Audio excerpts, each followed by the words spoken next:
pas. Il transformait totalement la façon des gens de voir leur propre identité, leur propre personne, leur propre place dans la société américaine ségrégationniste et raciste de l'époque.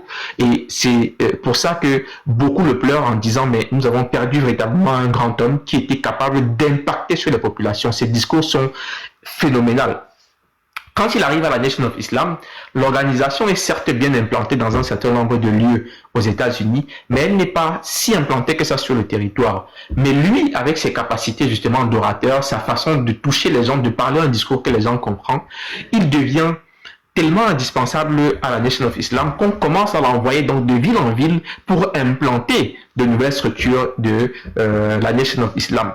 Mais il y parvient tellement bien qu'en peu de temps, qu'il sort de prison et qu'il commence à mener donc son ministère, la Nation of Islam prend une dimension encore jamais vue parce qu'il touche les gens partout là où il passe. Il tient des discours que les gens comprennent. Il est rappelle comme vous, donc il connaît vos réalités. Il connaît ce que vous avez vécu, il connaît ce que vous vivez dans vos familles. Il a lui-même un père qui a été tué par les racistes, donc il connaît l'histoire, il connaît le parcours, la trajectoire. Lui-même, il s'est défrisé les cheveux parce qu'il voulait ressembler le plus possible à un blanc. Donc il connaît également la question justement du complexe d'infériorité que le noir peut vivre. Il a une capacité à rendre les idées, à parler aux gens qui est phénoménale. Et donc les gens commencent à adhérer donc massivement à la Nation of Islam. Sa progression est si fulgurante que au sein de la Nation of Islam, des gens commencent à craindre, y compris le leader de la Nation of Islam lui-même, Elijah Muhammad, qu'il va le remplacer. Tellement sa présence partout là où il passe ravage tout, il renverse tout sur son passage. Il devient quelqu'un d'incontournable au sein de la Nation of Islam, mais surtout quelqu'un qui mobilise plus les foules même que le principal dirigeant de la Nation of Islam. Dans ce contexte, donc, commence à naître un certain nombre de petites inimitiés ou de petites jalousies vis-à-vis de lui, notamment des enfants du leader de la Nation of Islam, donc des enfants de Elijah Muhammad, mais aussi d'un certain nombre de proches qui espèrent avoir la place qu'il a dans l'organisation. C'est quelqu'un qui est rapidement pris totalement en charge par l'organisation. La Nation of Islam lui donne une maison de service parce qu'elle collectait pas mal d'argent au sein de la société américaine. Elle grandissait et puis les collectes, l'aumône, les dons que les gens font originalement à l'église, les versements permettaient de financer la vie et de Elijah Muhammad et d'un certain nombre de hauts cadres de la Nation of Islam, dont lui principalement, qui bénéficie donc d'une maison et d'une voiture pour pouvoir se déplacer et aller partout là où il porte le message de la Nation of Islam. Les gens commencent donc à le jalouser au sein de l'organisation et c'est ainsi que ce qui est son atout principal, à savoir sa stature, hein, c'était un homme grand, 1m90 et plus, 82 kilos, donc il avait une très belle allure et une très belle prestance. Quand il sort de la Nation of Islam, vous pouvez le voir sur la photo qu'il y a ici. La Nation of Islam a une vision où les Noirs doivent se respecter d'abord eux-mêmes. Et la première des règles pour se respecter soi-même, avant même de parler du regard des autres, c'est d'abord d'être propre et d'être correctement vêtu. C'est pourquoi il tient toujours, lui, à être propre et être correctement vêtu en veste et tout, avoir une montre, être voilà, bien présentable et consort. Lui, il explique que pour la Nation of Islam et pour lui, c'est la première marque de respect de l'homme noir vis-à-vis de lui-même d'abord, mais aussi la marque qui impose le respect aux autres. Et donc, c'est ainsi qu'on le voit donc très régulièrement vêtu de manière très coquette. Et son aura devient si important que finalement voilà, ça devient plutôt quelque chose qui joue contre lui, contre sa propre figure. Malcolm X se marie donc en 1955, donc 3 ans après avoir quitté la prison. Il évolue tellement à la Nation of Islam qu'il rencontre donc Betty Sanders, qui était également une noire américaine au sein de la Nation of Islam, et ça montre exactement comment ces leaders-là ont une capacité justement à lier l'amour et le combat qu'ils menaient, mais de manière phénoménale. Lui ne drague même pas tellement la sœur Betty. Il la voit, elle lui plaît, il la remarque, et puis premier dîner, comme ça, il la voit, il lui demande directement, est-ce que tu veux m'épouser? Donc il a un premier rendez-vous avec elle. Et immédiatement, il lui dit, oui, voilà, je veux que tu sois ma femme. Donc très vite comme ça, sans trop passer par des fioritures. La petite aussi, la femme, elle est là, le leader, le gars, il est là, il est prêt, il est beau, il est grand, il est éloquent, il est intelligent. Mais la sœur n'a pas traîné, elle n'a pas tardé. Elle a dit, même avant de réfléchir, je te dis déjà oui. Bon, elle savait sur à quoi elle s'attendait. Et donc voilà comment Malcolm X donc se marie avec une sœur donc de la Nation of Islam et avec elle il commence donc à avoir des enfants. C'est là où l'histoire de Malcolm X commence à devenir intéressante. Dans le contexte justement de son mariage et peu de temps après, il commence effectivement à avoir ces soucis-là à la Nation of Islam. Et pendant qu'il a ces soucis à la Nation of Islam, il grandit lui également dans sa compréhension des enjeux politiques et des enjeux géopolitiques, et notamment à s'intéresser à la question du continent africain, aux leaders africains de l'époque.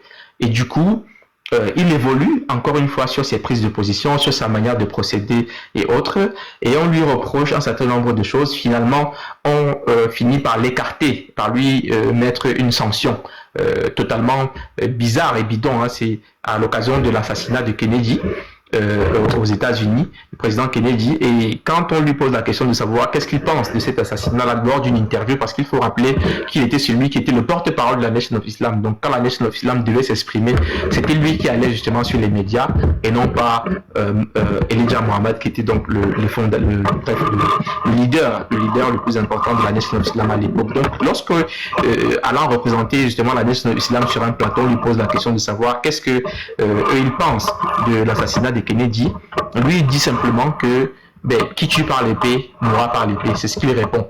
Et on s'attarde là-dessus. La Nation of Islam, qui avait déjà la volonté d'en découdre avec lui autour du leader Elijah Muhammad, mais aussi un certain nombre de personnes dans l'organisation qui voulaient sa place, qui le voyaient en train de monter de manière beaucoup trop puissante et qui s'inquiétaient de leur position à elle, sont en train d'instrumentaliser justement cette interview-là en disant il n'aurait pas dû se prononcer sur le cas de la mort du président Kennedy de cette façon-là, sur l'assassinat de Kennedy de cette façon. Et donc, on lui donne une mise à pied. On l'exclut temporairement de la Nation of Islam. Et exclut temporairement de la Nation of Islam, très malin qu'il est, il comprend qu'on ne le fera jamais revenir dans l'organisation. Pourquoi? Parce que, encore une fois, autre évolution de son parcours, Malcolm X se rend compte que, outre tout ce qui est bien positif et autres au sein de la Nation of Islam, il commence, même au niveau des jalousies, il n'avait pas de gros problèmes, mais il commence à découvrir que le leader de la Nation of Islam, qui prétendait être un saint, qui prétendait être quelqu'un qui est un prophète, envoyé par Dieu justement pour les Noirs, et donc qui se déclarait saint et incorruptible et consort, avait par contre de manière secrète des relations avec toutes les secrétaires, toutes les jeunes filles noires qui étaient ses secrétaires, que bon nombre d'entre elles avaient été enceintes et que chaque fois qu'une fille en question était enceinte, il procédait de la même manière, à savoir, ils indiquaient que ces filles sont souillées, qu'elles ont des comportements déviants. Parfois, ils disaient que oui, elles sont enceintes d'autres personnes. Parfois, ils disaient simplement que non, c'est des filles de mauvaises mœurs. Et ils les excommuniaient de la Nation of Islam et ils les envoyaient pour la plupart d'entre elles vivre très loin pour ne pas qu'un jour la vérité se sache. Donc Malcolm X est informé de ces cas-là. Il voyage justement pour aller rencontrer certaines d'entre elles et effectivement elles avouent que c'est le leader de la Nation of Islam qui les a enceintés pendant qu'elles étaient ses secrétaires. Et lui, il n'admet pas le mensonge et la tricherie parce qu'il est quelqu'un qui a voulu entrer à la Nation of Islam avec des intentions saines, de suivre un parcours qui rapproche de Dieu, donc de la vérité, de la justice, de tout ce qui est correct et moralement acceptable. Il n'accepte donc pas de cautionner le comportement de Elijah Muhammad, qui est donc le leader de la Nation of Islam à l'époque, et il vient le confronter en disant mais j'ai appris des choses. Et dans ce contexte-là, on profite donc de ses propos au sujet de l'assassinat de Kennedy, là où il dit je ne peux pas me prononcer sur l'assassinat de Kennedy. Celui qui tue par l'épée, nous les Noirs on le tue régulièrement, il meurt par l'épée. Et donc on en profite pour dire on l'exclut donc de la Nation of Islam. Lui, il en sort, il sait qu'on ne va pas le faire revenir parce qu'il est d'ailleurs désormais quelqu'un qui ne croit plus en le leader de la Nation of Islam, mais il croit toujours en la religion et en ses valeurs positives. Il décide donc de sortir de la Nation of Islam lui-même, de ne pas y revenir et de mener lui-même désormais son combat, mais sur deux plans. D'un point de vue religieux, mais surtout d'un point de vue des droits civiques des Noirs aux États-Unis. Parce que la Nation of Islam réclamait la séparation des Noirs des Blancs. Il disait, donnez-nous le plan de terre pour que nous allons nous développer. Mais sauf que sur la partie politique et sur la partie des libertés et des droits des Noirs aux États-Unis, ils étaient très lent ou très peu souvent actif pour réaliser ou pour mettre en pratique la doctrine qu'ils avaient sur le plan idéologique concernant la vie des Noirs aux États-Unis, la situation des Noirs aux États-Unis à l'époque. Et donc, dans ce contexte, Malcolm X dit, c'est même une aubaine pour moi, parce que le fait que vous me fassiez sortir de la Nation of Islam, ça va me laisser les coudées franches, ça va me donner plus de liberté pour que je puisse donc désormais mener la lutte sur le plan des droits des Noirs aux États-Unis, comme je souhaitais la mener, avec les entraves qu'il y avait quand j'étais au sein de la Nation of Islam, parce que je ne pouvais pas me prononcer totalement librement sur les questions de politique, aussi librement que je peux le faire maintenant que je ne suis plus membre de la Nation of Islam. Il sort donc de la Nation of Islam, c'est une autre évolution, donc c'est une autre phase de la vie de Malcolm X qui commence. Donc on voit qu'il progresse à chaque fois. Et donc, sortant de la Nation of Islam, il va donc commencer à s'intéresser et à avoir de plus en plus de prises de position concernant la situation des Noirs aux États-Unis. C'est ainsi donc qu'il commence donc à prêcher et à dire aux Noirs, mais non, vous devez vous faire respecter. Il a surtout au sein de la Nation of Islam développé l'idée selon laquelle l'homme noir doit absolument être capable de se défendre, mais non seulement il doit être capable de se défendre, mais il doit doublement travailler parce qu'il doit défendre la femme africaine également. Parce que atteindre la femme africaine, c'est d'ailleurs d'abord atteindre toute la race, mais c'est surtout humilier et la femme noire et l'homme noir en lui disant tu n'es pas capable de protéger ta femme. Il est quelqu'un qui pense à la place de la femme d'une manière très singulière. D'ailleurs, il y a dans ses voyages et dans ses propos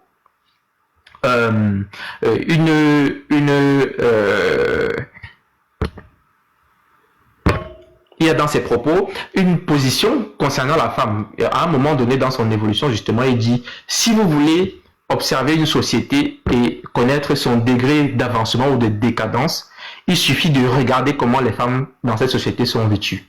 Ça suffit simplement déjà pour comprendre le tout. Mais ces discours justement sur la position de la femme dans la société noire américaine sont aussi enflammants que dans les associations, les réunions de la Nation of Islam justement, quand il vient parler de la femme, c'est des you-you, c'est des applaudissements sans fin parce qu'il demande que l'homme noir comprenne qu'il a totalement le devoir et l'obligation de la défendre, de la protéger, parce qu'elle est la femme noire, elle est sacrée.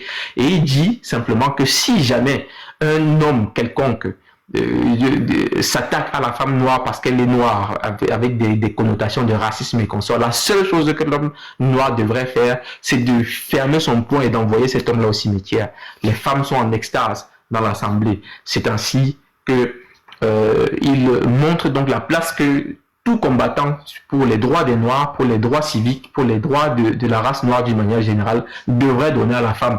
Thomas Sankara, lui, va un peu plus loin dans cette position-là en disant, par exemple, que la femme porte la moitié du ciel et que toutes les luttes que nous menons pour les droits des peuples africains et des peuples d'origine africaine ne peuvent réussir que lorsque la femme aura la possibilité d'occuper et de donner la pleine mesure de toutes les capacités et les potentialités que le ciel lui a données, et en considérant également qu'elle est sacrée.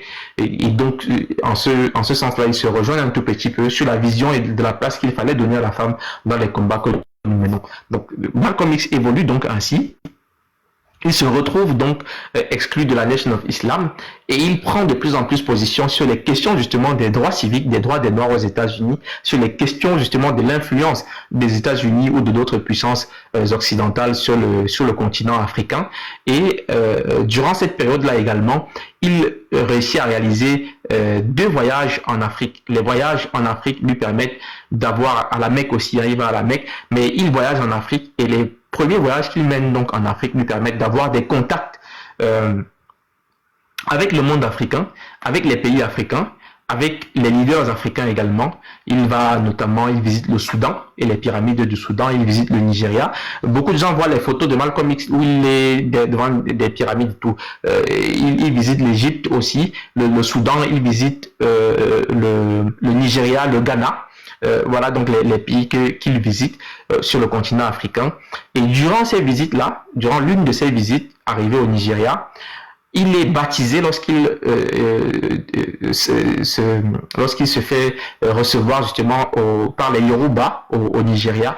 Il est baptisé du nom de Omo Wale. On lui donne le nom Omo Wale. Omo Wale, qui en Yoruba signifie l'enfant prodigue, le fils prodigue si vous voulez, c'est-à-dire l'enfant qui retourne au pays, l'enfant prodigue donc, et il rentre. Je vous ai dit tout à l'heure qu'on reviendra sur la question du nom, donc son X qu'il avait désormais. Il passe par la Nation of Islam, il faut aussi le rappeler, à la Nation of Islam, il se fait rebaptiser la Nation of Islam El Hajj Malik El Shabazz. C'est comme ça qu'on le rebaptise la Nation of Islam. Mais quand il arrive donc sur le continent africain, on lui donne un autre nom, qui est donc le nom Omowale. Donc quelqu'un qui n'a pas connu son nom à la base, qui avait un nom d'esclavagiste, qui a choisi de l'enlever et de mettre un X pour dire je ne connais pas mon nom.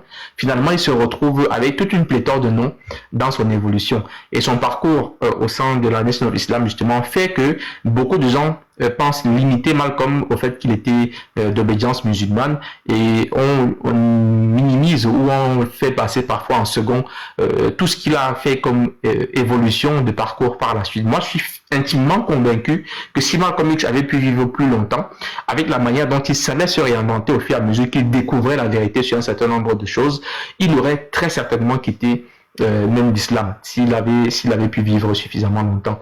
Donc, lors de ces passages dans les pays africains, Malcolm X rencontre un certain nombre de dirigeants et il rentre de plus en plus aguerri à la question de la politique. Il devient de plus en plus pertinent, de plus en plus poignant, percutant, à un tel point qu'il commence à faire peur à l'impérialisme. Malcolm X est notamment interdit d'entrer en France. Donc, ne pensez pas que c'est aujourd'hui qu'on commence les boycotts et qu'on commence à priver des pays africains qui veulent leur souveraineté de la possibilité de nommer un ambassadeur en France, comme c'est le cas pour le Mali notamment, ou qu'on supprime les aides et qu'on sort. Malcolm X, déjà à l'époque, avec ses discours qui étaient des discours donc fédérateurs autour de la situation des Noirs partout dans le monde, principalement sur le continent africain, est classé comme quelqu'un de dangereux par le FBI et par d'autres organisations, raison pour laquelle donc ses déplacements commence à devenir de plus en plus compliqué et on lui interdit l'entrée en France lorsqu'il devient, peu de temps d'ailleurs, même avant qu'il ne décède. On va passer à une phase de l'évolution de Malcolm X qui est une phase qui moi m'intéresse particulièrement. C'est que Malcolm X, le 21 juillet 1964, participe à la deuxième assemblée, à la deuxième conférence des chefs d'État de l'Organisation de l'Unité africaine. Avant d'y arriver, lui-même il crée une autre organisation, étant sorti de la Nation of Islam, il crée une autre organisation qu'il nomme donc l'OUAA, donc l'Organisation de l'Unité africaine c'est l'OUA, et lui il crée une autre organisation, l'OUAA, qui est simplement une copie de l'Organisation de l'Unité africaine, donc l'Organisation de l'Unité africaine, pardon, et il crée l'Organisation de l'Unité afro-américaine. L'Organisation de l'Unité afro-américaine. Donc, il remplace l'Organisation de l'Unité africaine, il remplace africaine par afro, et il rajoute un apodie afro-américaine. Pourquoi? Parce que sa vision, c'est que les luttes, il laisse un petit peu le côté donc religieux, et il est plus désormais dans l'engagement politique, dans l'engagement sur la lutte des droits des Noirs aux États-Unis. Et il se dit que les luttes que nous sommes en train de mener ne peuvent aboutir que si on trouve le moyen de elles ne peuvent aboutir que si on trouve le moyen de les mener ensemble, de mener tous ces combats-là ensemble. Et une fois qu'on mènera ces combats ensemble, on sera en mesure de libérer et le continent africain, mais aussi de donner plus de droits et de libertés aux Noirs qui se trouvent aux États-Unis. Il va donc à la deuxième assemblée, à la deuxième conférence des chefs d'État de l'Organisation de l'Unité africaine en 1964, donc le 21 juillet 1964, qui se tient au Caire. Et il y tient un discours qui est important. Et malheureusement que peut-être les leaders et les dirigeants en question n'ont pas beaucoup compris. Si vous cherchez aussi sur Malcolm X, vous le verrez avec beaucoup de photos où il est sur le continent africain, il est vêtu de vêtements africains, il est quelqu'un qui est parfaitement à l'aise à épouser les mœurs de l'Afrique. Donc il voyage et puis il prend très facilement goût à tout ce que l'Afrique lui apporte. Et quand il rentre aux États-Unis, la première des choses qu'il dit aux gens, mais c'est on nous a totalement menti sur le continent africain. Je n'ai jamais été autant heureux de ma vie que de retrouver mes frères, de retrouver un environnement là où il y a des leaders, contrairement à ce qu'on croit. Ce n'est pas la jungle avec des gens qui sont en train de sauter d'une branche à l'autre et qu'on sort. Ce n'est pas toutes les brousses qu'on croit.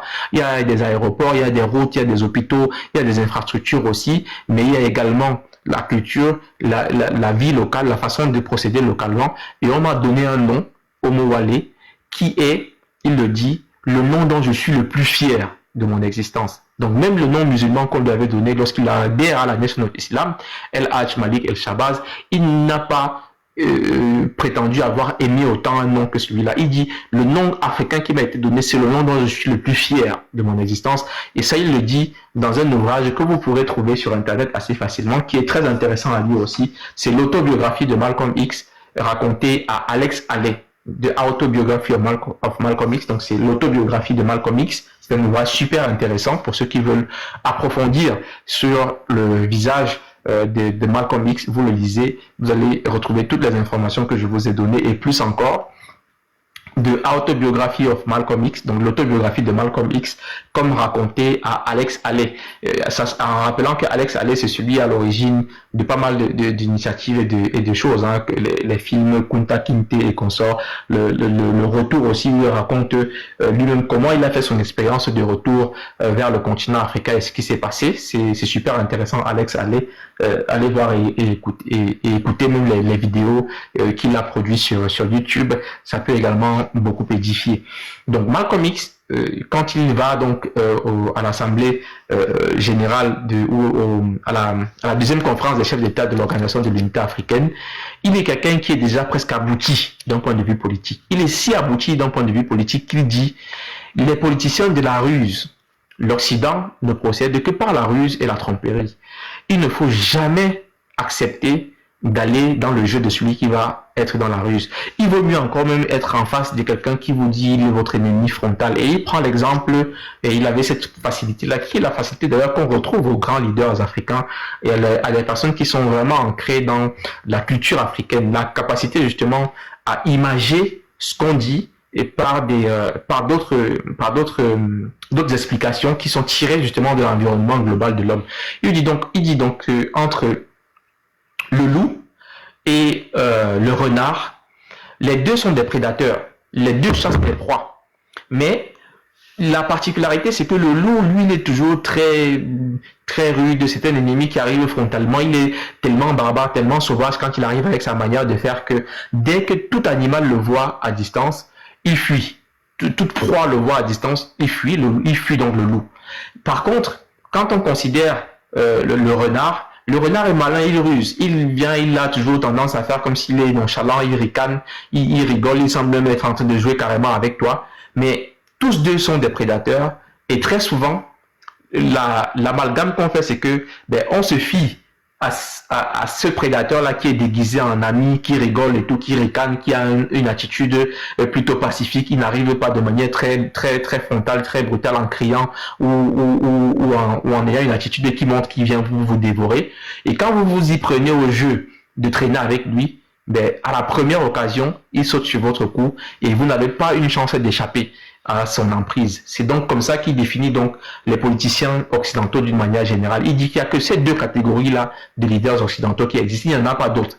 Pour lui, il ne faut se fier à aucune de ces catégories parce que toutes les deux catégories ont finalement une attitude de prédateur. C'est pourquoi donc moi je dis avec lui, mais l'impérialisme est le même partout. C'est l'impérialisme qui vous pousse à voir aujourd'hui la néocolonisation qui fait en sorte que des gens à l'étranger décident de qui doit être dirigeant chez nous. C'est pour cela que vous voyez donc des gens qui manipulent à l'étranger l'opinion, qui font voter des résolutions pour lancer des opérations militaires sur votre continent, qu'on décide de déloger le président Gbagbo, qu'on décide d'assassiner Thomas Sankara, qu'on décide de faire toutes sortes de choses sur le continent, les Modibo Keïta, les Lumumba, et notamment et consorts. Et d'ailleurs, pour en venir à Lumumba, une autre manière de comprendre l'attachement monumental que Malcolm X avait avec le continent africain, mais parmi les enfants de Malcolm X, il nomme justement l'une de ses filles Lumumba. Voilà pourquoi il faut donc reconnaître que c'est quelqu'un qui avait un attachement assez particulier pour les leaders africains. Il parle beaucoup de Lumumba et il déplore la situation qui pousse les États-Unis à participer justement à son assassinat, d'où l'une de ses filles s'appellera donc Lumumba donc par la suite. C'est pourquoi aussi je dis toujours que les vrais gens, les vrais leaders, les vrais passionnés de l'Afrique finissent toujours par retourner à ces racines-là, même d'un point de vue de la dénomination des enfants. Ils retournent à leurs racines, ils se rapprochent de plus en plus de leur origine, et c'était le cas justement de Malcolm X lui-même, qui donne à l'une de ses filles donc le nom de Lumumba. Et je suis particulièrement fier de le noter parce que c'est un exemple que j'ai moi-même suivi. J'ai donné aucun nom occidental à ma progéniture et je ne n'en donnerai aucun nom occidental, c'est que des noms africains et rien d'autre, parce qu'il faut à un certain moment donné justement que les noms que nous portons, mais reflètent véritablement notre identité, surtout dans un contexte africain comme le nôtre où nous savons que le nom a une incidence sur le parcours de la personne, sur le comportement de la personne, sur son attitude et autres.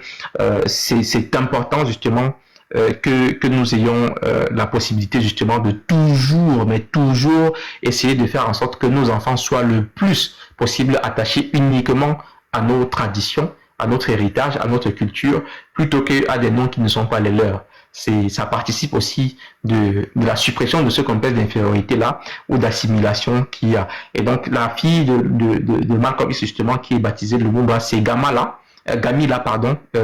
Lumumba Shabazz, c'est comme ça donc qu'il la nomme, en hommage à Patrice Lumumba, qui est donc assassiné par l'impérialisme mondial et principalement par l'impérialisme américain, qui lui dénonce, parce qu'il est aux États-Unis, mais il dénonce les États-Unis, il les accuse d'être partie prenante justement dans le coup qui a porté à la mort de Lumumba, et il a bien raison de le mentionner. Donc lui, il arrive à la conférence des chefs d'État de l'Organisation de l'Unité africaine, l'OUA, en 1964, donc le 21 juillet 1964, et il prononce un discours, parce qu'on le mentionne très peu aussi. Il arrive, non seulement il arrive là-bas, il ne vient pas juste en visite, il prononce un discours où il appelle justement à l'unité et à la lutte commune sur tous les fronts de tous les peuples noirs. Le discours de Malcolm X est un discours particulièrement intéressant et que je vais donc essayer de vous lire. Et je vous ai bien indiqué qu'avant de venir, il avait créé une organisation qui s'appelle donc l'Organisation de l'Unité Afro-Américaine, en hommage justement ou en réplique à l'Organisation de l'Unité Africaine. Donc il voulait une organisation dans la diaspora, dans les Amériques, qui soit la réplique de l'organisation continentale que nous avons sur le terrain. Il s'inscrit là dans la droite ligne à peu près de ce que Marcus Garvey avait déjà plus ou moins comme vision, à savoir un monde noir, un peuple noir totalement unifié, où les Noirs dans le monde pourraient rentrer sur le continent africain, le développer et le rendre suffisamment puissant pour que l'homme africain soit respecté partout sur la terre. C'est d'ailleurs la raison pour laquelle Marcus Garvey dit l'avenir du Noir hors de l'Afrique s'épelle ruine et désastre. Je répète, l'avenir du Noir hors de l'Afrique s'épelle, pas s'appeler, hein, s'épeler. Donc, comme on dit épeler quelque chose. L'avenir du Noir hors de l'Afrique s'épelle ruine et désastre. C'est-à-dire que peu importe la manière dont vous allez procéder, peu importe ce que vous allez pouvoir accomplir, parce que Marcus Garvey, il a accompli des prouesses phénoménales d'un point de vue d'une organisation africaine, mais d'un point de vue de l'entrepreneuriat, dans un moment où il n'y avait pas les moyens de communication modernes actuels. L'organisation LUNIA de Marcus Garvey, justement, a réuni des millions de Noirs. On parle de 6 millions de Noirs qui étaient adhérents de l'UNIA, qui cotisaient de l'argent. Il a donc pu mettre sur pied une compagnie maritime qu'il a baptisée la Black Star Line. C'est pour ça que vous voyez aussi dans l'héritage justement de Marcus Garvey, vous voyez que le Ghana a adopté justement la Black Star, donc l'étoile noire sur le drapeau du Ghana, c'est en hommage à la vision de Marcus Garvey. C'est aussi pour ça que vous voyez que l'équipe nationale du Ghana, c'est les Black Stars du Ghana. Et donc c'est important de toujours rappeler que c'est pourquoi, c'est parce que Kwame Nkrumah, qui est le premier à apporter le courant du panafricanisme sur le continent africain, en tout cas à le développer au niveau politique, là où il a pu le laisser avant de partir, a une vision qui s'inscrit dans l'héritage des pionniers du panafricanisme, en rappelant que les pionniers du panafricanisme ne sont pas sur le continent africain, ils naissent pas en Afrique. C'est la diaspora qui théorise et pense le panafricanisme en premier, avec des pionniers comme les Henry Sylvester Williams. La première conférence panafricaine d'ailleurs se tient à Londres en 1900 et il n'y a pas un seul Africain du continent à cette conférence-là. Pourtant, c'est une conférence panafricaine pour penser justement à les solutions pour le monde noir et pour l'Afrique. C'est ainsi que d'autres conférences vont suivre, mais au fur et à mesure, des Africains vont commencer à aller à ces conférences-là, comme Kodjo Tewanu Wellon et autres. Ils vont commencer à aller à ces conférences et de fil en aiguille, lors de ces formations à l'étranger, dans la diaspora, donc Kwame Nkrumah va tomber sur un certain nombre de leaders justement noirs qui connaissent déjà ce courant du panafricanisme là, qui connaissent cette théorie du panafricanisme là, qui vont lui enseigner justement ce que cette théorie du panafricanisme dit, et donc il rentre sur le continent africain avec cela. Ce n'est pas un hasard si le Ghana organise par exemple le retour, mais c'est parce que Marcus Garvey avait déjà pensé le retour des Noirs sur le continent africain, avait déjà pensé qu'il fallait des liens forts entre la diaspora africaine qui avait été déportée de force et le continent africain pour permettre de mutualiser les luttes, de mutualiser les connaissances et les technologies que ces personnes-là avaient avec les moyens financiers qu'ils avaient, avec les ressources du continent, la richesse du continent, les hommes forts du continent pour créer justement un seul État qui est la seule structure en mesure de tenir tête à l'impérialisme occidental et de protéger tous les États africains. Je vais m'arrêter sur ce point pour souligner à ceux qui nous écoutent, qui sont peut-être africains ou d'origine africaine, que aucun noir sur la terre, je dis bien aucun, et c'est Marcus Garvey, je vais rappeler ses propos, qui disait « L'avenir du noir hors de l'Afrique, c'est la ruine et le désastre ». Malheureusement pour nous aujourd'hui, même sur le continent africain, c'est la ruine et le désastre. Pourquoi? Parce que l'impérialisme décide encore aujourd'hui de l'avenir et de la météo politique sur nos pays, décide de qui dirige. Si elle n'est pas d'accord avec toi, on te muselle et puis on t'élimine, soit politiquement, soit même militairement, par un renversement ou par un coup d'État. On fomente un coup d'État, on monte un de tes proches contre toi. C'est le cas de Blaise Compaoré avec Thomas Sankara et consorts, et de pas mal d'autres coups d'État qui ont été perpétrés sur le continent africain. Et donc, on part sur cette base-là toujours pour renverser ceux qui veulent s'opposer, mais Malcolm X avait une vision très claire de ce que c'était l'impérialisme et il ne faisait pas d'amalgame.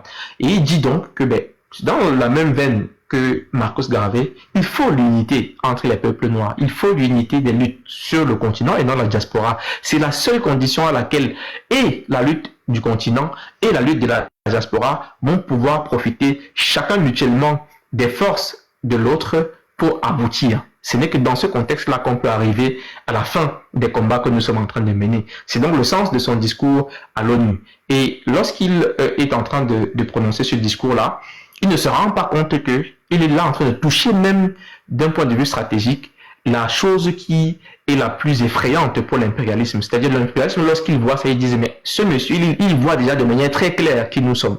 D'ailleurs, il y a une opposition très intéressante à rappeler aussi, du point de vue de manière de procéder pour lutter et se libérer justement de la domination des Noirs, entre Malcolm X et Martin Luther King durant ces années-là. Les deux sont contemporains. Les deux mènent la lutte pour la liberté des Noirs et les libertés et les droits civiques des Noirs aux États-Unis. Mais ils sont dans deux approches différentes. Pendant que Martin Luther King est dans une approche plutôt pacifiste, pacifique, angélique, et même très enjolivée, avec des mots du genre nous devons apprendre à vivre ensemble comme des frères, sinon nous allons tous mourir ensemble comme des idiots, voilà, ce qui peut être un peu assimilé à des propos du genre si on te gifle la joue droite, tend la joue gauche. Vu que Martin Luther King c'est un révérend, c'est un prêtre, donc il a cette vision là à lui qu'on va y arriver de cette façon là, et il prononce d'ailleurs son discours le plus connu, I Have a Dream, lorsqu'ils organisent une marche pour aller vers New York, vers Washington, pardon, à laquelle participent près d'un demi-million, donc 250 000 personnes ont participé à cette marche-là. Mais Malcolm X a une autre approche, et Malcolm X dit, mais je ne partage absolument pas la manière de vouloir mener le combat de Martin Luther King. Pourquoi? Parce que c'est une approche trop angélique qui dit, on va tous devoir mener ce combat-là ensemble. Et Martin Luther King, justement, invite les Blancs à venir se serrer les coudes côte à côte avec les Noirs pour mener la lutte en question. Mais Malcolm X dit non, ça ne peut pas marcher. Parce que nos luttes sont différentes. Vous ne pouvez pas être en même temps en train de dénoncer le système raciste et le système de ségrégation qui sévit ici, qui est donc tenu par les Blancs, et tenir la main d'un Blanc pour faire la même réclamation. À partir du moment où vous tenez la main du Blanc et que vous êtes mélangé dans les rangs, vous allez oublier ou bien vous allez simplement volontairement baisser d'un degré dans vos revendications ou dans votre manière de protester et de dénoncer le système en question. Et il a raison. Il vous dit par exemple que c'est très simple. Comme je disais, il parlait beaucoup de manière imagée. Il dit, si on prend le café il est noir, il est fort, il est puissant. Si vous prenez un café qui est noir et fort, vous pouvez rester éveillé toute la nuit. Par contre, si vous prenez du café, vous y rajoutez du lait qui est blanc, ça le dilue, ça en dilue parfois tellement la puissance que vous pouvez le boire et ne même pas avoir l'impression d'avoir bu du café. Et donc, vous perdez totalement la puissance et la force de quelque chose qui était pourtant concentré et fort à la base. D'où, selon lui, les luttes doivent être menées de manière totalement séparée. Pas qu'un blanc ne doit pas s'intéresser aux luttes des noirs, non. Et d'ailleurs, dans un discours dans une université, il le rappelle, quand on lui pose la question de savoir, mais est-ce qu'un blanc peut participer à votre lutte? Il dit oui, absolument, vous pouvez participer à la lutte pour les droits civiques et politiques. Tout blanc peut y participer, mais à une seule condition, que le blanc en question reste dans sa communauté et mène cette lutte-là uniquement dans sa communauté, sans chercher à intégrer les rangs des Noirs. Parce qu'à partir du moment où vous allez intégrer les rangs des Noirs, le Noir qui voulait être intransigeant, le Noir qui voulait être vraiment vindicatif et revendicateur en disant, mais vous devez nous libérer, vous devez arrêter de nous tuer, de nous priver de nos libertés, ce Noir-là va commencer à tenir un discours un peu plus policé, un peu plus arrondi, politiquement correct, et il ne sera plus en train de mener sa lutte de la même manière. C'est en cela donc qu'il s'oppose du point de vue de la manière de mener la lutte avec le révérend Martin Luther King. Martin Luther King, dans ces années-là, est assisté à un assistant qui s'appelle Wyatt T. Walker, qui est un révérend aussi. Et tous les deux partagent cette approche de la lutte, qui est l'approche différente de l'approche de Malcolm X. Malcolm X dit non, nous on doit se libérer et c'est par tous les moyens nécessaires. Il appelle les Noirs à dire c'est par tous les moyens nécessaires. L'un des premiers moyens qu'il cible, c'est le boycott économique. Il dit le système capitaliste ne connaît qu'une seule chose, c'est l'argent. Si vous voulez faire en sorte qu'ils aient peur, qu'ils soient vraiment effrayés et tout, tapez au porte-monnaie. Tapez au porte-monnaie uniquement. C'est-à-dire que vraiment, arrêtez d'acheter tout ce qui est produit par eux. Si vous, ici, le nombre de Noirs que vous êtes, si vous arrêtez de consommer, même leurs entreprises vont s'arrêter de tourner et ils vont être obligés de vous donner vos droits. À l'époque, il faut rappeler que les Noirs américains étaient 22 millions. Donc, c'était un pouvoir d'achat assez important. Il dit donc, justement, le boycott économique est l'une des premières armes que nous devons utiliser. Si vous arrêtez d'acheter les produits qu'ils produisent, les capitalistes qui n'ont d'autre chose que l'économie et l'argent, lorsque vous allez donc arrêter de leur donner l'argent pour 22 millions de citoyens de consommer leurs produits, ils seront obligés d'écouter vos luttes. Mais on ne l'entend pas, on ne le laisse pas évoluer de ce point de vue-là. Et finalement, ils se retrouvent donc un peu mis de côté. Et puis, c'est la voix des personnes comme Martin Luther King, Wyatt T. Walker et d'autres leaders, notamment de la NAACP. C'était une autre organisation qui s'appelle donc la National Association for Advancement of Colored People, dans laquelle a d'ailleurs milité quelqu'un qui est très grand également pour le panafricanisme, Webb Du Bois. Et dans ce contexte-là, Malcolm X, donc, lui, il a une autre approche, et cette approche n'est pas beaucoup suivie, mais il dit la lutte doit se mener par tous les moyens nécessaires. Premier point, c'est le boycott justement économique. Et puis, il a d'autres stratégies qu'il met sur pied pour dire on peut y arriver, mais en étant unis ensemble. Cependant, la lutte doit se mener de manière totalement distincte et séparée par les deux races. On ne mélange pas les gens qui sont opposés d'un point de vue de la lutte en question. On ne dit pas qu'un blanc ne peut pas lutter contre le racisme, mais on dit que si un blanc veut lutter contre le racisme, ce blanc-là doit lutter dans sa communauté au milieu des autres blancs. Dire à ses frères blancs, non, le racisme n'est pas une bonne chose. Mais il dit, mais par contre, on ne veut pas qu'on vienne dans nos rangs. Ça, c'est la position de Malcolm X. Il est très clair là-dessus. Et il y a d'ailleurs un livre qui s'appelle par tous les moyens nécessaires, justement en référence à Malcolm X, vous pouvez aussi le lire. Ce serait important d'ailleurs que tous les Africains se procurent ces ouvrages-là pour comprendre comment est-ce qu'on doit évoluer vis-à-vis du système de l'impérialisme mondial et du capitalisme mondial. Pourquoi? Malcolm X est né aux États-Unis, le siège même du capitalisme par excellence. Il analyse et il comprend tellement bien la société avec sa clairvoyance qu'il dit au final, ni les démocrates ni les républicains ne sont vos amis, contrairement à ce qu'ils prétendent lorsqu'il y a des élections. Aucun des deux. Aucun politicien de l'impérialisme et du capitalisme ne viendra jamais faire votre bien non plus, à vous les Africains. Comprenez donc que vous ne devez compter que sur vos forces pour pouvoir vous libérer et non pas par une quelconque forme de liberté qui pourrait vous être donnée, parce que la liberté ne se donne pas, elle se gagne. Et il dit donc qu'il faut être unis si on veut y parvenir. Autre exemple imagé qu'il prend, il dit, si quelqu'un vous fait du mal et que vous voulez répondre, vous prenez uniquement un doigt pour essayer de le gifler. La personne ne sentira presque rien. Mais si vous mettez tous vos doigts ensemble avec la main tendue, les 5 doigts ensemble avec la main tendue, vous le giflez, la personne sentira déjà quelque chose d'assez bon. Mais il est encore possible de faire mieux, il dit. Si vous fermez le poing avec les 5 doigts en question, vous fermez le poing et vous lui donnez un coup au visage, la personne saura naturellement qu'il ne devra plus jamais se remettre sur votre parcours pour tenter de vous priver de vos droits et de vos libertés. Voilà donc pourquoi lui, il explique donc par ces images-là que la lutte ne peut avoir de résultats, ne peut être victorieuse que si elle se fait dans l'unité, mais surtout dans la solidarité des Noirs. Il faut être unis, mais il faut être soudés. Si vous êtes unis et soudés, vous allez certainement pouvoir y arriver. C'est pour ça qu'il parle de la main fermée, du poing fermé. Mais si vous êtes même simplement unis, mais pas soudés, vous allez donner un coup qui va peut-être être ressenti par l'impérialisme, mais ce coup-là ne sera pas suffisamment fort. Il dit donc, pour terminer, vous devez vous unir, mais vous devez vous souder si vous voulez pouvoir y arriver. Et ce livre-là dit donc, par tous les moyens nécessaires, donc lui était pour une approche dans laquelle on devait lutter par tous les moyens pour pouvoir se libérer. Et les moyens en question sont donc le boycott économique, la solidarité, mais surtout l'union entre les Noirs. Il faut être soudés ensemble, pas simplement solidaires, mais soudés ensemble pour pouvoir se battre contre l'impérialisme mondial. Et donc cet impérialisme-là, il le combat aux États-Unis. Mais il ne se limite pas à cela. Il voyage donc en 1964 pour revenir sur le continent africain et il va donc assister à la 2e conférence de l'Organisation de l'Unité africaine où il prononce le discours suivant que je vais vous lire.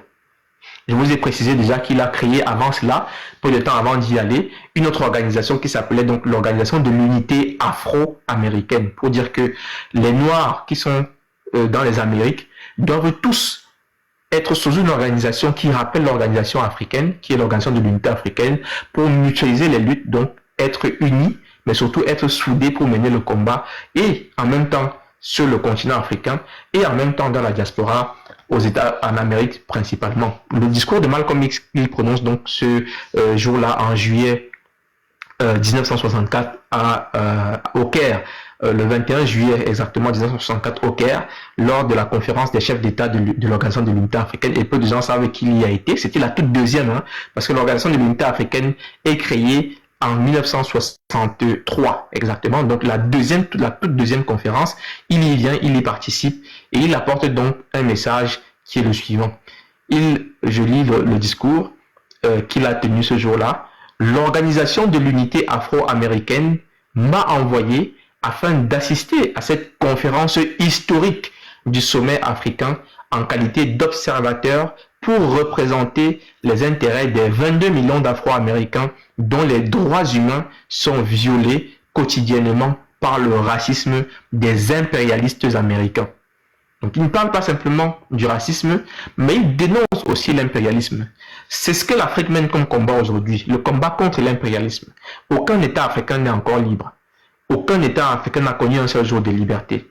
Et donc il faut se battre contre une pieuvre qui gouverne tout ce système-là mondial actuellement, c'est l'impérialisme occidental, rien d'autre. Et donc, il dénonçait déjà l'impérialisme. Et je vous disais tantôt qu'il avait une approche qui était totalement distante de l'approche de Martin Luther King, et qui était une vision plutôt pacifiste. Qui disait, non, on doit apprendre à vivre ensemble comme des humains, sinon on va mourir tous ensemble comme des idiots. Et puis, beaucoup d'autres expressions de ce type-là, et puis ils allaient même faire des marches avec des blancs, donc c'était un blanc dans la main dans la main, blanc, noir et tout. Mais Malcolm X a dit ça ne peut jamais marcher, ça ne fonctionnera jamais. Vous devez mener votre lutte vous seul et par tous les moyens nécessaires pour vous libérer. Et donc, lorsque ils évoluent. Malcolm X est tué donc en 1965. Quelques années après, Wyatt T. Walker, que j'ai évoqué ici, qui était donc l'un des assistants de Martin Luther King, confesse lui-même qu'en réalité, ils auraient dû, et même Martin Luther King reconnaît qu'il aurait dû suivre la vision de Malcolm X, parce que tout ce qu'il a tenté comme rapprochement, tout ce qu'il a tenté comme manière de mener le combat ensemble avec les Blancs, finalement, c'est soldé par une duperie, par de la tromperie.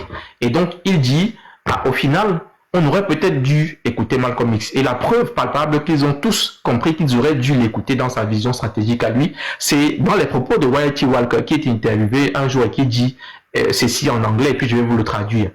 Il dit, "We have been duped or have duped ourselves into believing that the chains have been broken, when in truth we have been chained more securely." Il dit donc, nous avons été trompés, ou nous nous sommes trompés nous-mêmes, nous nous sommes dupés nous-mêmes, nous avons été dupés, ou nous nous sommes dupés nous-mêmes en croyant que les chaînes avaient été brisées, que la vraie liberté nous avait été donnée et que, effectivement, on pouvait prétendre à travailler avec les autres pour pouvoir avancer sur la lutte et sur les questions des droits et des libertés des Noirs. Et il complète donc en disant que, en réalité, nous nous sommes trompés, ou nous avons été trompés, ou nous nous sommes trompés, à croire que les chaînes avaient donc été cassées ou rompues ou ouvertes, alors que dans le fond, nous avions été attachés de manière plus sécure. Et c'est exactement la situation du continent africain. Il conclut donc en disant, "In many instances, half freedom have been worse than no freedom at all." Donc, à beaucoup d'égards, l'absence totale de la demi-liberté, une liberté à moitié, et a été totalement plus dangereuse, a été totalement plus mauvaise que l'absence totale de liberté. Parce que quand vous avez une absence totale de liberté, vous n'avez qu'une seule chose à faire. Vous êtes dos au mur, vous n'avez qu'à vous défendre et vous vous battez de toutes vos forces pour pouvoir survivre. Mais quand on vous donne l'impression qu'on vous a libéré, quand on vous donne l'illusion que vous êtes libre, quand on vous donne l'illusion que vous gérez vos propres affaires, machin et consorts, vous vous pavanez partout en pensant que vous êtes libre, alors que dans le fond, vous ne l'êtes pas. Et les affaires comme les affaires George Floyd et de tous ceux qui sont morts aux États-Unis par les violences policières et des policiers blancs qui n'ont jamais été inquiétés montrent qu'ils avaient totalement raison. Aujourd'hui encore, les libertés des Noirs aux États-Unis ne sont pas les mêmes que les libertés des Blancs aux États-Unis. Je rappelle souvent que moi j'ai regardé une vidéo qui m'a plus marqué que la vidéo de George Floyd. La vidéo de George Floyd m'a beaucoup traumatisé parce que le monsieur il est à bout, il ne respire pas et puis il dit mais laissez-moi, ils sont très nombreux sur lui, mais on ne le laisse pas et il décède dans des conditions atroces. Mais il y a une autre vidéo qui m'a plus scandalisé et qui m'a fait peur dans la même période que la vidéo de George Floyd. C'était la vidéo d'une femme blanche dans un parc qui entre dans un parc où les animaux sont interdits. Elle entre quand même avec un chien. Elle est dans le parc avec le chien. Et un noir américain, un afro-américain la voit et lui dit, mais madame, vous n'avez pas le droit d'être dans ce parc avec le chien, il faut sortir. Madame lui dit, non, je ne sors pas. Et le monsieur lui dit, mais non, vous devez sortir, parce que ce n'est pas autorisé de rentrer dans cet espace avec les chiens. La femme se met donc à le menacer, et puis elle lance donc, et le monsieur, heureusement, il avait lancé une vidéo, il était en train de filmer. La dame probablement ne le savait pas. Et donc, la dame se met à le menacer et à lui dire, je vais appeler la police. Je vais appeler la police et je vais dire à la police qu'il y a un homme noir qui me menace et qui est en train de vouloir me violer. Et je suis sûr qu'ils vont vous tuer. Ils vont venir, ils vont vous tuer. Et elle appelle justement la police et elle se met à le leur dire. Quand la police arrive, heureusement pour le monsieur, il avait fait donc l'enregistrement. Il monte dans l'enregistrement, ce qui permet de faire en sorte que on le laisse totalement. Mais il y a une vidéo aussi qui rappelle les mêmes faits plus ou moins. C'est des vidéos anodines que j'ai sur ma page Facebook notamment, de deux jeunes qui se battent dans un centre commercial. Il y en a un qui est blanc, qui menace un jeune qui est noir, mais vraiment de manière totalement délibérée. Le noir ne l'a pas provoqué, n'a rien fait du tout. Le jeune blanc se met donc à le menacer. Et le jeune blanc commence à lui donner des coups. En réponse justement à ces coups-là, le jeune noir commence à se défendre. Il s'engage une bagarre. Or, le blanc, il est plus costaud, il est plus grand. Donc, il réussit à renverser le petit noir et il est au-dessus de lui en train de lui asséner des coups. Deux policiers arrivent et les deux policiers commencent par prendre le blanc qui est au-dessus du noir en train de le rouer de coups et le mettre de côté assis sur une chaise. Et les deux plongent sur l'enfant noir, le plaquent au sol, le retourne et commence à lui mettre des menottes. Moi, je dis, ces deux vidéos montrent que les luttes pour les droits des Noirs aux États-Unis, quoi qu'on dise, quelle que soit la forme déguisée dans laquelle on peut prétendre qu'ils sont libres, machin et consorts, ne sont pas encore les mêmes que pour les Blancs. Et c'est la même chose sur le continent africain. On a prétendu nous donner des indépendances dans les années 1960. On a organisé toute une mascarade et toute une architecture de façade dans laquelle des gens qui ont la figure locale vont prendre le règne des pouvoirs dans nos pays. Mais la réalité, c'est que ceux qui tirent véritablement le bénéfice de tout cela, ceux qui maintiennent le système en place, ceux qui exploitent finalement nos ressources et s'enrichissent, c'est encore et une fois le même et unique système qui opprimait les Noirs et qui opprime encore les Noirs en Amérique aujourd'hui. C'est le système de l'impérialisme et du capitalisme. Et c'est donc cela que Malcolm X dénonce. Et les propos de Wyatt Walker lui donnent raison, mais l'actualité que nous vivons aujourd'hui aux États-Unis, comme sur le continent africain, montre qu'il avait totalement raison. Les ressources naturelles sont contrôlées par l'étranger. Vous n'avez pas de possibilité de transformation sur place. Quand vous voulez mettre des initiatives dans ce sens-là, c'est torpiller, c'est saboter. Et parfois, des chefs d'État sont assassinés. Quand vous voulez savoir quelle est la quantité de pétrole qui sort dans les puits de Elf, machin et consorts, il y a tout de suite un coup d'État chez vous, une rébellion qui arrive et puis on vous dit non, on doit vous sauver, mais simplement à la condition que vous ne posiez plus des questions sur votre pétrole, machin et consorts. Voilà les réalités auxquelles le système africain actuellement est confronté. Mais des gens ont l'impression qu'on est libre, qu'on décide naturellement et librement de tout ce que nous faisons. Le système du franc CFA, c'est du nazisme monétaire, donc une pratique des Allemands durant la période de domination sur la France qui est finalement retransmise à l'Afrique et qui perdure encore aujourd'hui et qui permet à ces pays-là de puiser nos ressources à moindre coût, parfois même sans rien payer. On parle aussi de nombreuses cargaisons totalement noires qui partent de l'Afrique avec des tonnes de pétrole sans que cela ne soit déclaré, et les chefs d'État africains n'ont même pas un droit de regard ou de contrôle dessus. Il y a des vidéos, notamment pour le cas du Congo, pour ceux qui veulent confirmer mes propos. Allez regarder le cas du Congo.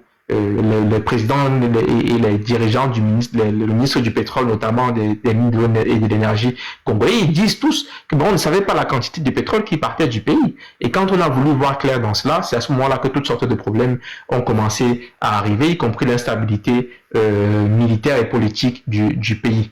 Donc, c'est des cas qui sont assez avérés, qui montrent bien que l'impérialisme continue à exploiter le continent africain, mais continue d'une manière globale à exploiter tout homme noir partout là où il se trouve, en le maintenant dans un système qui le met au bas de l'échelle de l'humanité. Tout le monde est au-dessus de lui, toutes les races peuvent lui marcher dessus, le piétiner, en faire ce qu'on veut, on peut le traiter comme on veut, on peut le traiter de sale, nègre, machin et consort, toutes sortes de mots, toutes sortes de racismes, ils doivent le vivre, parfois même quand ils sont les plus élevés dans la sphère sociale dans ces pays occidentaux là. C'est Thuram notamment qui va se rendre en Belgique et qui va vivre le racisme dans un restaurant où une petite serveuse ne le connaît pas, elle ne connaît pas sa figure alors que c'est un grand joueur de football bien connu dans le monde et tout. Pourquoi? Parce que dès que vous êtes noir, peu importe ce que vous fassiez, on en revient uniquement à la maxime de Marcus Garvey. L'avenir du noir hors de l'Afrique s'épelle ruine et désastre. Ça ne sera jamais autre chose que ça. Vous aurez beau être le plus grand joueur de football du monde, vous appelez Samuel et tout, on vous lancera des bananes dans des stades. Vous aurez beau être le plus grand des médecins, vous tapez la poitrine, je suis ceci, ici, machin, c'est là. Et c'est Malcolm X d'ailleurs qui le disait. Les gens se tapaient la poitrine en disant, je suis le premier noir à habiter dans ce quartier, je suis le premier noir à travailler dans cette entreprise, je suis le premier noir à faire ci et ça. Il leur disait simplement, en définitive, vous n'êtes qu'une seule chose, vous êtes un noir. Et c'est tout. Fermez-la. Pour le reste, ça ne sert à rien. Noir médecin, noir ingénieur, noir ceci, cela, vous êtes un noir. Dans le monde, vous êtes considéré comme tel. Et partout où vous passerez, vous serez toujours considéré comme tel. D'abord et avant tout, noir. Et donc, la seule chose qui compte, c'est que le monde noir en question s'unisse pour défendre sa position, ses droits et ses libertés, pour les arracher. Parce que rien ne sera jamais donné. Ceux qui ont eu la naïveté de croire qu'on pouvait leur donner des droits et des libertés en utilisant des slogans et les mots de la Bible, en étant pacifiques, machin et consorts, se sont rendus compte que tout ça c'est du bluff. Il faut se battre pour ses libertés. Les Occidentaux se sont battus eux-mêmes pour leur liberté. Quand on parle de la Révolution française de 1889, machin et consorts, ce n'est que des batailles pour la liberté. Ce n'est que des batailles pour la liberté. Les batailles, les guerres de ceci, guerres de cela, tout, c'est des batailles pour la liberté contre l'oppression, contre l'occupation, c'est tout. Donc, c'est à nous de mener nos batailles. Et Malcolm X dit donc dans son discours, je reviens à la lecture du discours en question, l'Organisation de l'Unité afro-américaine m'a envoyé afin d'assister à cette conférence historique du sommet africain en qualité d'observateur pour représenter les intérêts de 22 millions d'Afro-Américains dont les droits humains sont violés quotidiennement par le racisme des impérialistes américains.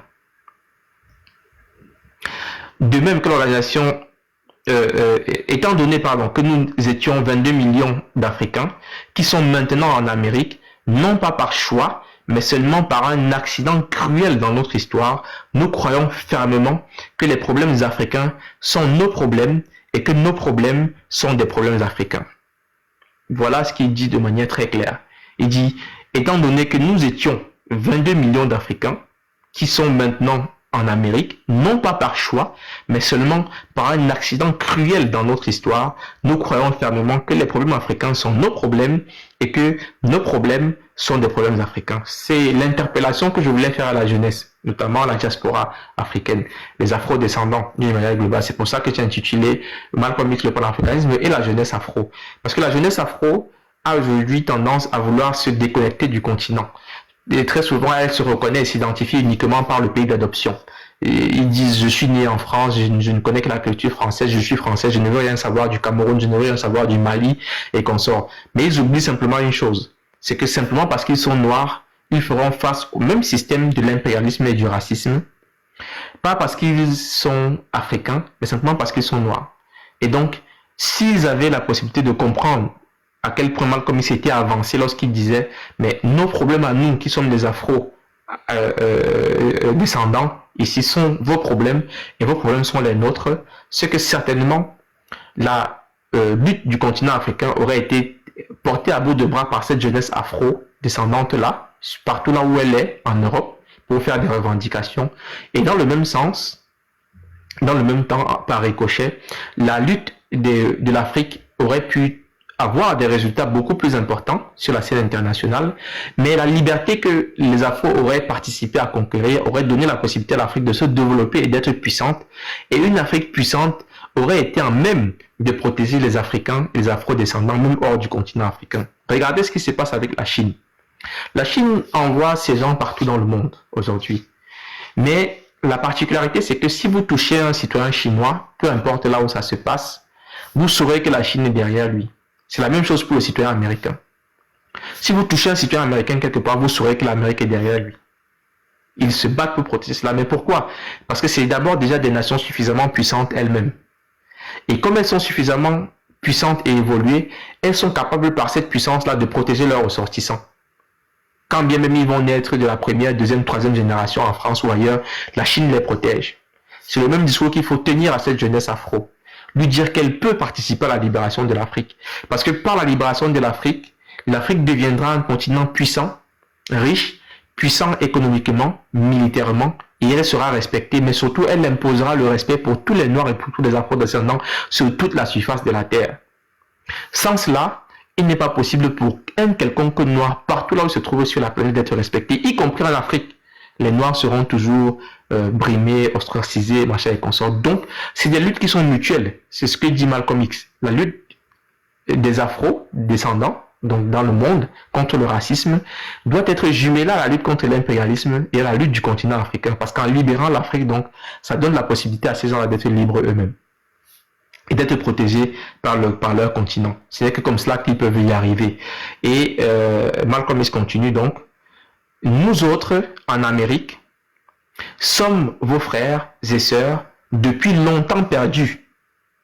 Il parlait du fils prodigue ici. Il dit, nous sommes vos frères et sœurs depuis longtemps perdus. Et je suis ici pour vous rappeler que nos problèmes sont vos problèmes. Alors que les Afro-Américains se réveillent aujourd'hui, nous nous trouvons dans une terre étrangère. Dans une terre étrangère qui nous a rejetés et, comme le fils prodigue, nous nous tournons vers nos frères aînés pour nous aider. Il appelle donc les chefs d'État de l'Union africaine les frères aînés.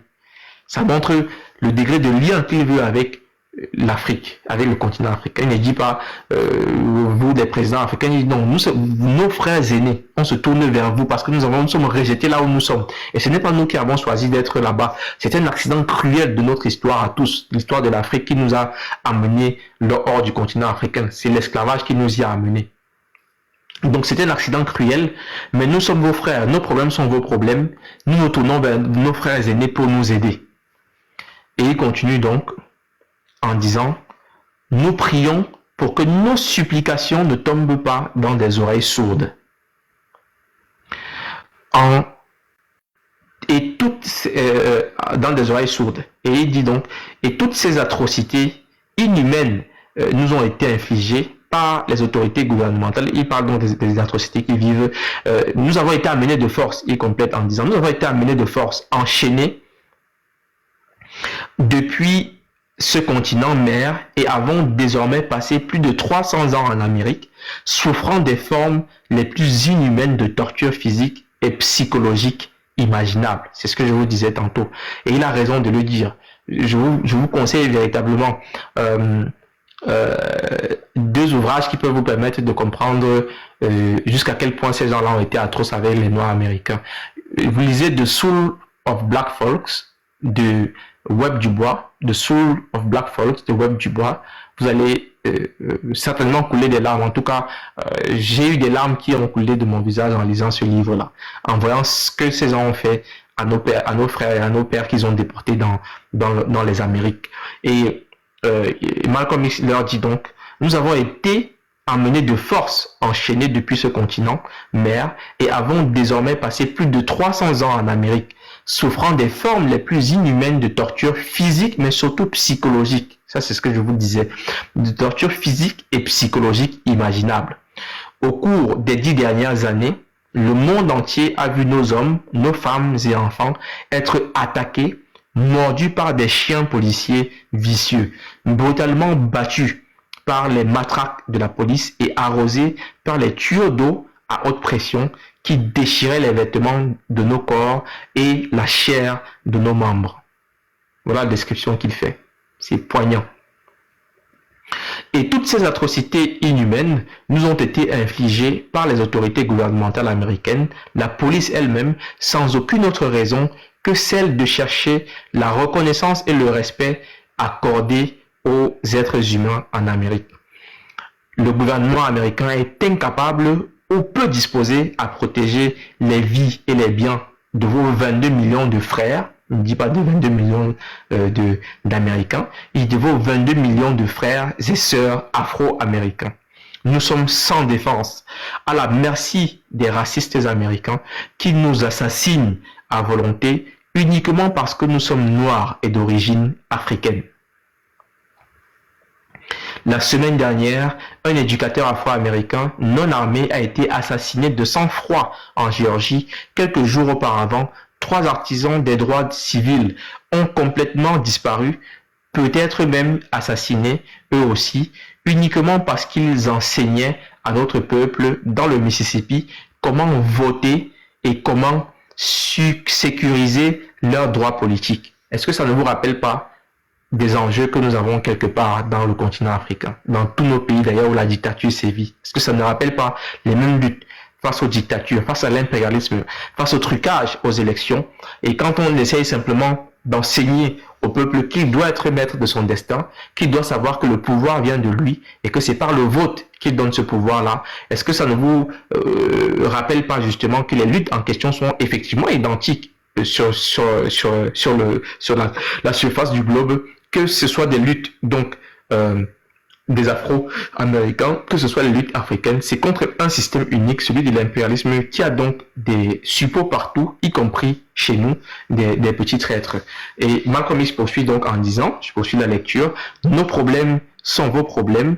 Nous vivons depuis plus de 300 ans dans cette tanière de loups américains racistes, dans la crainte constante de perdre la vie et d'être mis en pièces. Récemment, 3 étudiants du Kenya ont été confondus avec des Noirs américains et ont été brutalement battus par la police de New York.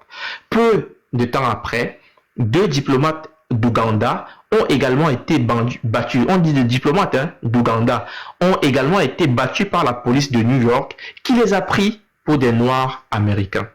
Si les Africains sont brutalement battus et en visitant les États-Unis, imaginez les souffrances physiques et psychologiques reçues par vos frères et sœurs qui y vivent depuis plus de 300 ans. Des diplomates sont battus, des diplomates africains sont battus parce qu'ils sont confondus à des Noirs américains. Imaginez si des diplomates sont battus, imaginez alors la situation de ces plus de 22 millions de Noirs américains qui sont ici depuis plus de 300 ans. Notre problème est votre problème.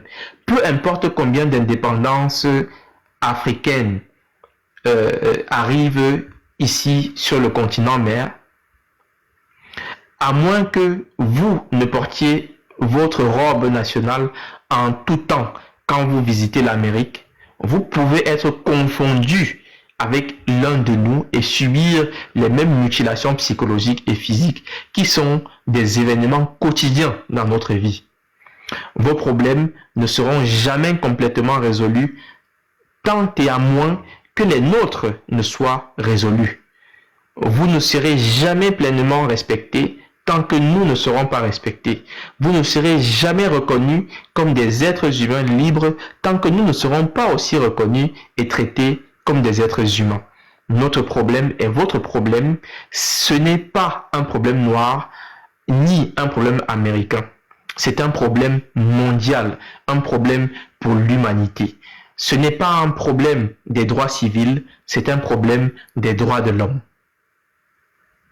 Nous prions pour que nos frères africains ne soient pas libérés du colonialisme, donc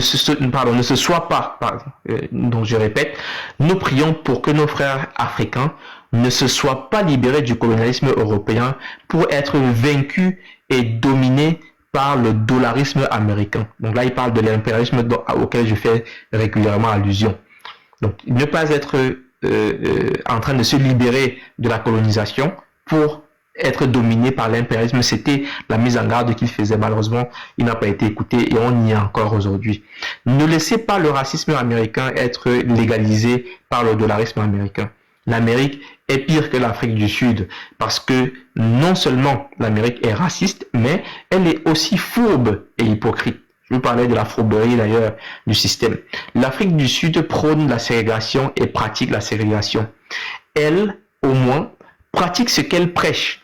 L'Amérique préconise l'intégration et pratique la ségrégation. Elle prêche une chose et en pratique trompeusement une autre. L'Afrique du Sud est comme un loup vicieux, ouvertement hostile à l'humanité noire. Mais l'Amérique est rusée, comme un renard, amicale et souriante, mais encore plus vicieuse et mortelle que le loup. Le loup et le renard sont tous deux des ennemis de l'humanité. Tous deux sont des canins qui humilient et mutilent leurs victimes. Tous deux ont les mêmes objectifs, mais ne diffèrent que par les méthodes. Si l'Afrique du Sud est coupable de violer les droits humains des Africains, ici sur le continent mère, alors l'Amérique est coupable de pires violations des 22 millions d'Africains sur le continent américain. Et si le racisme sud-africain n'est pas un problème domestique, alors le racisme américain n'est pas lui aussi un problème domestique. Pourquoi? Parce que l'Union africaine, l'Organisation de l'Unité africaine s'investissait beaucoup pour la fin de l'apartheid. Et il dit donc, mais vous devez considérer cette question-là exactement comme la question des Noirs aux États-Unis, parce que ce ne sont pas des problèmes domestiques, donc il faut les traiter au sein de l'Organisation de l'Unité africaine. Je continue la lecture.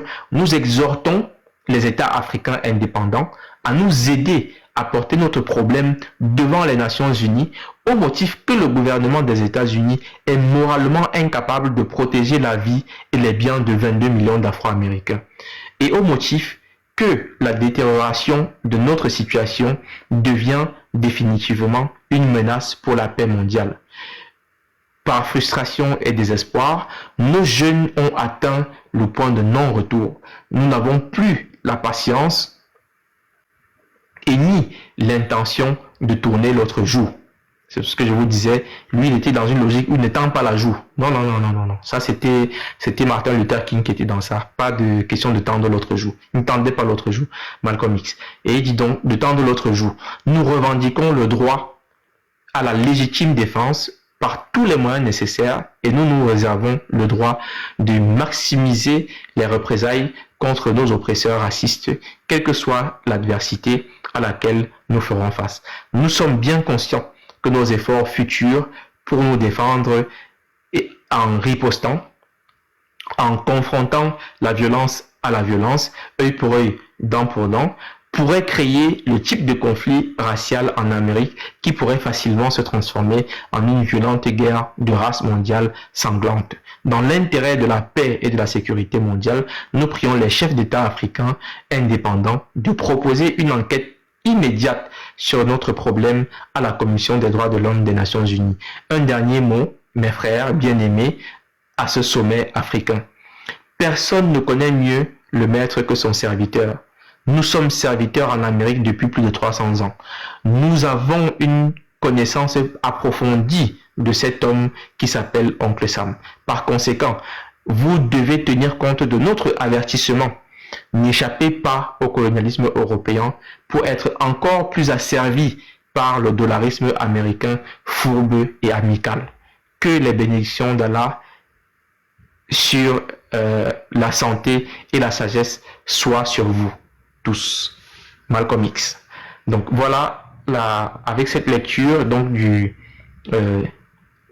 message que Malcolm X a délivré à l'organisation, au sommet de l'organisation de l'unité africaine, le 21 donc, juillet 1964, on est en train d'arriver vers la clôture de l'histoire de Malcolm X, parce que après son retour, donc juillet, il retourne dans son pays. Il est bloqué en France lorsqu'il y va parce que la France craint effectivement qu'il puisse contaminer les Africains de France avec sa vision qui est claire, avec son opposition frontale au système du capitalisme. On le bloque, donc on le prive de l'entrée sur le territoire français. Il rentre et le 21 février 1965, alors qu'il donne une conférence au siège de son organisation, donc l'organisation de l'unité afro-américaine, pas au siège mais pour le compte de son organisation, donc à l'Audubon Ballroom, il est assassiné froidement par des gens qui sont manipulés et instrumentalisés de sa propre race, mais qui sont manipulés et instrumentalisés principalement, paraîtrait-il, par la CIA, mais aussi potentiellement par la Nation of Islam, organisation dont il est parti et dont les membres avaient mis sa tête à prix. Donc voilà à peu près pour l'histoire de Malcolm X. Et sur ces mots, je vais donc inviter ceux qui ont des questions ou ceux qui sont présents sur le panel à réagir, à donner leurs commentaires sur le parcours de Malcolm X et sur son approche vis-à-vis de l'Afrique. Je prie ceux qui veulent monter rapidement pour poser quelques questions ou réagir, de faire leurs invitations, parce que dans 30 minutes, tout au plus, on va clôturer le live. Tout au plus 30 minutes. Donc, je sais pas, Jeanne, par priorité, sinon colonel, si vous voulez réagir.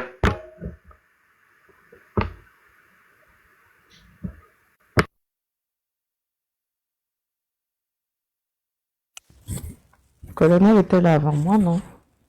Bonsoir. Moi, je sais pas, tu peux toujours te prononcer. Tu es une dame, donc honneur aux dames. Tu peux dire ce que tu as perçu.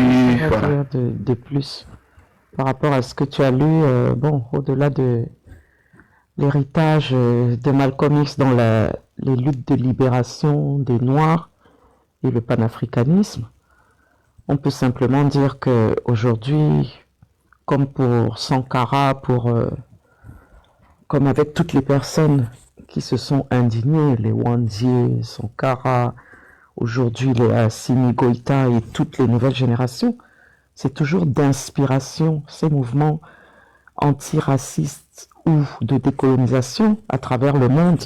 C'est l'impact de tous ceux qui ont lutté avant, tout ce qui contribue à la fierté et l'autodétermination des Noirs, ou du moins la recherche de cette autodétermination.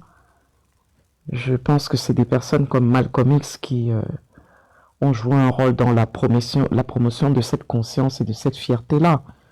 voilà. Donc, même si, contrairement à Martin Luther King, qui lui prônait la non-violence, lui, il a défendu l'idée que les Noirs devaient se libérer par eux-mêmes et par tous les moyens.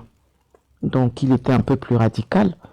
Et je pense que dans ce type de lutte, il faut toujours des personnes comme ça. On ne peut pas tous avoir exactement la même façon de mener le combat. Donc lui, il était vraiment sans détour, hein. Tout ce qui était sur le racisme systémique aux États-Unis, la ségrégation, pour lui, voilà, il fallait se défendre par tous les moyens. Donc, tu as parlé des Black Panthers, son discours a fortement influencé les Black Panthers qui avaient une approche très très combative pour la défense du droit des Noirs. Alors, quand on regarde aussi l'impact que les voyages qu'il a pu faire au Moyen-Orient, Égypte, Ghana, Algérie, tout ça, ça élargit sa vision dans son approche panafricaine et ça a renforcé l'idée que la lutte des Noirs américains était liée à celle de tous les peuples qui étaient colonisés. Alors, et ça peut permettre, du moins intellectuellement, à internationaliser le débat, le combat contre l'impérialisme. Donc, sa rencontre avec les leaders africains, je ne sais pas si c'est lui qui avait dit, mais ça renforçait l'idée de l'unité des Noirs, l'unité de l'Afrique, si on peut dire aussi. Alors, je pense qu'à un moment aussi de son parcours, il y a eu sa rupture avec le groupe, comment ça s'appelait, Nation of Islam. Quelque chose oui, je l'ai souligné, oui, tout à fait. Voilà. Il a été exclu, il a été, bon... et c'est à ce moment-là qu'il a créé voilà, l'organisation de l'unité afro-américaine. Oui. Mais avec une autre organisation religieuse aussi. Voilà, on peut dire qu'aujourd'hui, tous les mouvements comme le Black Lives Matter, toutes les luttes anticoloniales, l'appel de Malcolm X à l'autodéfense, la fierté, l'unité noire, tout ça, ça résonne encore aujourd'hui face à toutes les violences que l'on peut avoir, même pour nous, par rapport à ce pourquoi nous luttons dans notre pays, tout ce qui est inégalité, racisme, tribalisme, c'est des racines, on peut dire, de toutes ces luttes-là.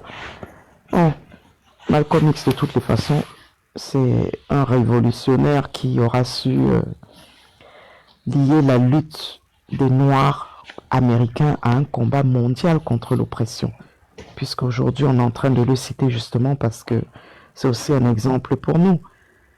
La conscience politique des Noirs qui a été plus affirmée, qui a renforcé les liens avec les luttes africaines et afro-américaines, c'est toutes ces personnes-là.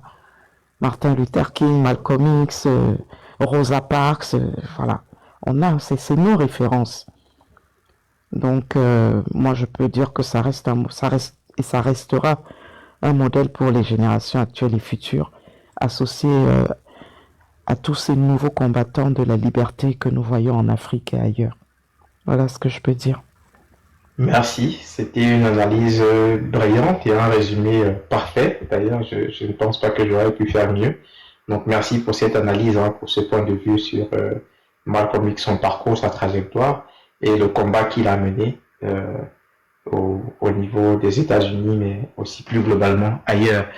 Donc, voilà. Je ne sais pas si des autres qui sont montés sur le panel, si vous voulez réagir. Donc, Colonel apparemment il n'est pas là depuis un bout. Boris est monté sur le panel avant. Et si Colonel est là, il peut prendre la parole à tout moment. Donc sinon Boris, et si Boris n'est pas là, on va passer la parole à Tabankui. Boris une deuxième fois, Boris 3 fois. Voilà. Bonsoir M. Footing. Bonsoir. Bonsoir. Je suis vraiment très très satisfait de ce genre de panel parce qu'on a parfois l'impression qu'il faut juste parler de ce qui se passe au pays, mais on oublie que si on ne comprend pas les luttes qui sont faites ailleurs et le passé, on ne peut pas comprendre ce qui se passe aujourd'hui. Et ça, c'est dans un monde global. Malcolm X aussi, pour moi, est un modèle parce que effectivement, c'est un combattant qui a évolué avec le temps. Il a évolué parce que il a compris que l'être humain est sur Terre pour apprendre, pour évoluer. Il a changé, il s'est muté, il a compris. Malheureusement arrivé, on va dire au sommet de sa compréhension, il a été assassiné, mais l'héritage reste. L'image de ce combattant-là qui était considéré comme brutal par l'impérialisme, mais très doux parce qu'il le connaissait, parce que pour lui, ce n'était pas juste une défense, ce n'était pas juste attaquer, il fallait se défendre, et c'était se défendre, demander certains moyens. Donc moi, je retiens juste que dans la lutte pour la libération des peuples opprimés en général, et la lutte même contre l'impérialisme, il ne faut pas rester, comment je vais dire ça, il ne faut pas rester figé. Il faut pas rester figé, il faut à chaque fois évoluer, à chaque fois apprendre et ne pas se dire que on a déjà tout compris. Aujourd'hui, malheureusement, avec les mouvements de libération qu'on observe partout dans le monde, et surtout même sur le continent, on se rend compte que beaucoup de mouvements se figent et ne veulent pas s'ouvrir, ils ne veulent pas essayer de voir. Tu as mentionné, par exemple, que beaucoup de personnes ne voient que son côté musulman et oublient tout ce qu'il a pu faire. C'est pareil aussi pour Martin Luther King. On peut le mettre d'accord avec sa méthode, mais on oublie beaucoup ce qu'il a sacrifié pour le combat. Donc, pourquoi? Parce qu'on se fige beaucoup sur des détails qui ne nous servent à rien. On oublie que le vrai combat, c'est contre l'impérialisme. Et effectivement, tous ces détails-là, que sur la religion, les méthodes de combat et tout, ils insistent ces petits détails-là pour nous diviser, pour que nous ne soyons pas effectivement unis. Et Malcolm X est vraiment l'exemple de celui qui, on voit quelqu'un qui va en prison, il apprend, il sort de prison, il devient le ministre qu'il a été, il fait le tour du monde. On parlait tout à l'heure du fait qu'il a aussi une autre vision du combat de l'impérialisme, de l'impérialisme quand il allait au Moyen-Orient et tout. Et ça prouve, comme je disais, qu'il est quelqu'un d'ouvert et c'est quelqu'un qui comprenait que la religion et tout ce qui va avec le combat que nous devons mener est un combat d'abord pour nous, pour notre africanité. Le reste viendra plus tard, mais à un moment donné, il faudra qu'on se mette ensemble. Donc, voilà ce que moi je comprends, voilà ce que moi j'ai retenu pour le personnage. Moi, quand j'ai découvert le panafricanisme, ça m'a vraiment beaucoup plu, cette façon de voir les choses de façon globale et de choisir les priorités avant et d'essayer de catégoriser. Penser d'abord à l'Afrique avant de penser à autre chose. Donc, voilà un peu ce que moi j'ai retenu. Je n'étais pas là tout le temps, mais j'ai quand même écouté une partie. Et comme je connais l'histoire de la personne, c'était aussi très intéressant, quoi. Donc, merci beaucoup. D'accord. Merci infiniment pour ce retour. Donc il y a DJS qui est monté également, s'il veut partager avec nous son ressenti par rapport au thème. Bonsoir Fossing, bonsoir Jeanne, qui fait toujours les synthèses vraiment dans tous les lives qu'elle fait. Quand elle fait le résumé une synthèse du live, c'est toujours un peu magnifique, on va dire. J'aimerais dire ceci, que ce soit Malcolm X, que ce soit Martin Luther King, ils ont tous deux fini assassinés. Et j'arrive à la conclusion que ce qui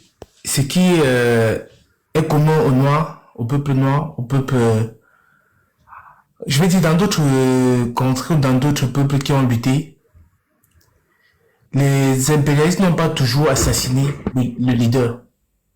Mais ce qui est commun chez nous, ceux qui portent la peau noire, c'est qu'ils les éliminent systématiquement nos leaders. Que ce soit en Amérique, que ce soit en Afrique, c'est un mode operandus. Donc je tire seulement les conclusions dessus, en disant que Martin Luther qui voulait être pacifique, il a fini lui-même aussi éliminé. Il a été éliminé, tous deux. Et lui, je sais que s'il était peut-être hors de, on va dire, s'il n'était pas dans la gueule du loup, il aurait pu développer les stratégies pour se protéger ou bien pallier à on va dire, ce système qui avait prévu, qui avait forcément, quand tu as pris conscience qui décide toujours d'éliminer les Noirs. Donc, je veux dire, si moi, je suis arrivé comme Malcolm X, parce que lui, je pense qu'il était très pragmatique. Donc, quand il analyse la situation, il cherche les solutions. Et quand il essaie de trouver les solutions, il comprend qu'il faut être uni et qu'il faut riposter. Et c'est pour ça que moi, j'ai aussi, dans l'analyse que j'ai faite depuis les souffrances des peuples noirs, depuis que l'homme existe sur Terre, c'est que nous n'avons pas compris que on était vaincus parce qu'on n'avait pas l'esprit belliqueux. On n'avait pas l'esprit de fabriquer les armes comme ceux-là fabriquent les armes. Et si nous prenons un peu de liberté en Afrique, il faut qu'on fabrique les armes les plus puissantes qui existent sur Terre. Si nous ne le faisons pas, on ne sera jamais tranquille. Parce que l'ennemi en face ne comprend que la violence. Et c'est pour ça qu'aujourd'hui, qu'ils peuvent respecter la Corée du Nord un peu, même quand ils font n'importe quoi, on leur parle avec respect.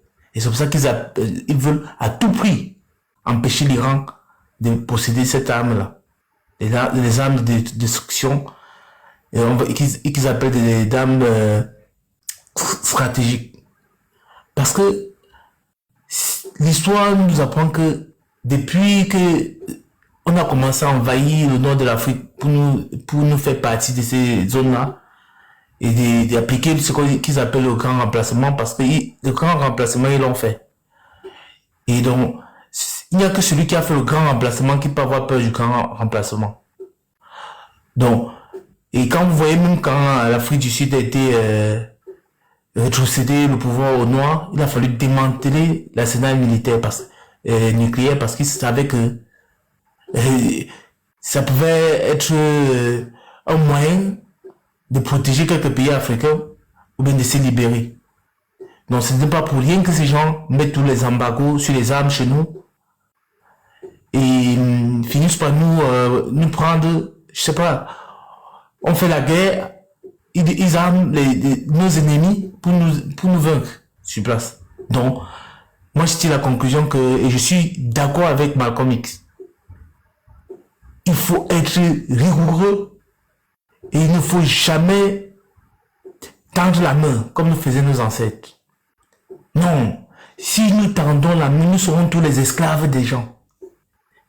Parce que moi j'ai tiré la conclusion que nous serons d'ici, si nous ne prenons pas conscience de ce que Malcolm X nous appelait déjà il y a de cela des années, c'est que quand on sera toujours peut-être recolonisable, pour ne pas dire esclavagisé de nouveau. Donc, moi je sais aussi que quand un être humain a pris conscience des dangers qu'il risque, là, il commence à trouver les solutions à cela. Donc, tant que l'homme noir sur Terre ne va pas comprendre quels sont les dangers qui le guettent, parce que un jour, on risquera, ils vont organiser avec nos parents qui sont en Afrique, de sorte qu'ils viennent chez nous, ils cultivent même, ils prennent les terres parce que nous connaissons les enjeux mondiaux, l'eau, les terres arables, tout ça.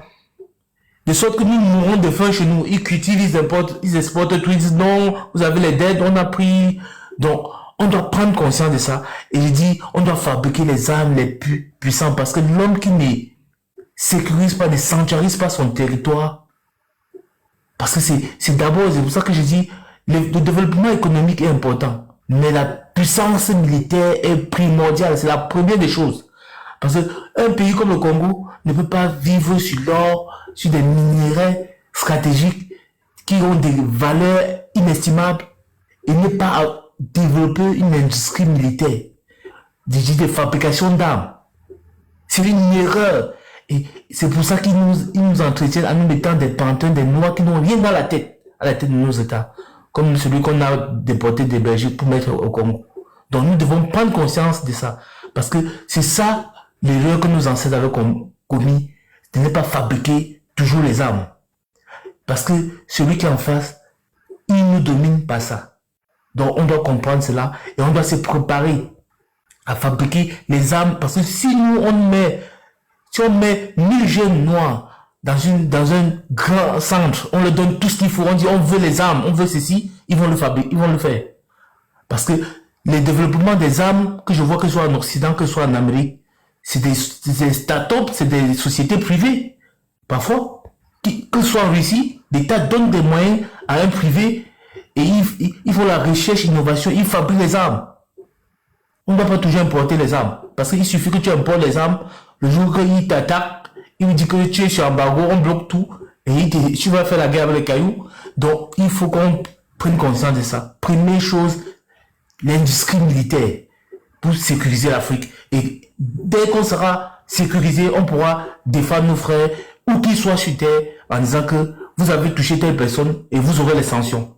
Comme tous les autres peuples dignes qui ont la liberté et qui sont autodéterminés. Merci, Fossi. Merci pour cette prise de parole et cette position.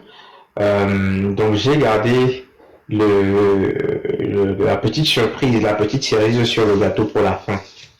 Malcolm X est donc assassiné le 25 février 1965 aux États-Unis, à l'Audubon Ballroom, une salle où il avait pour habitude de faire ses conférences.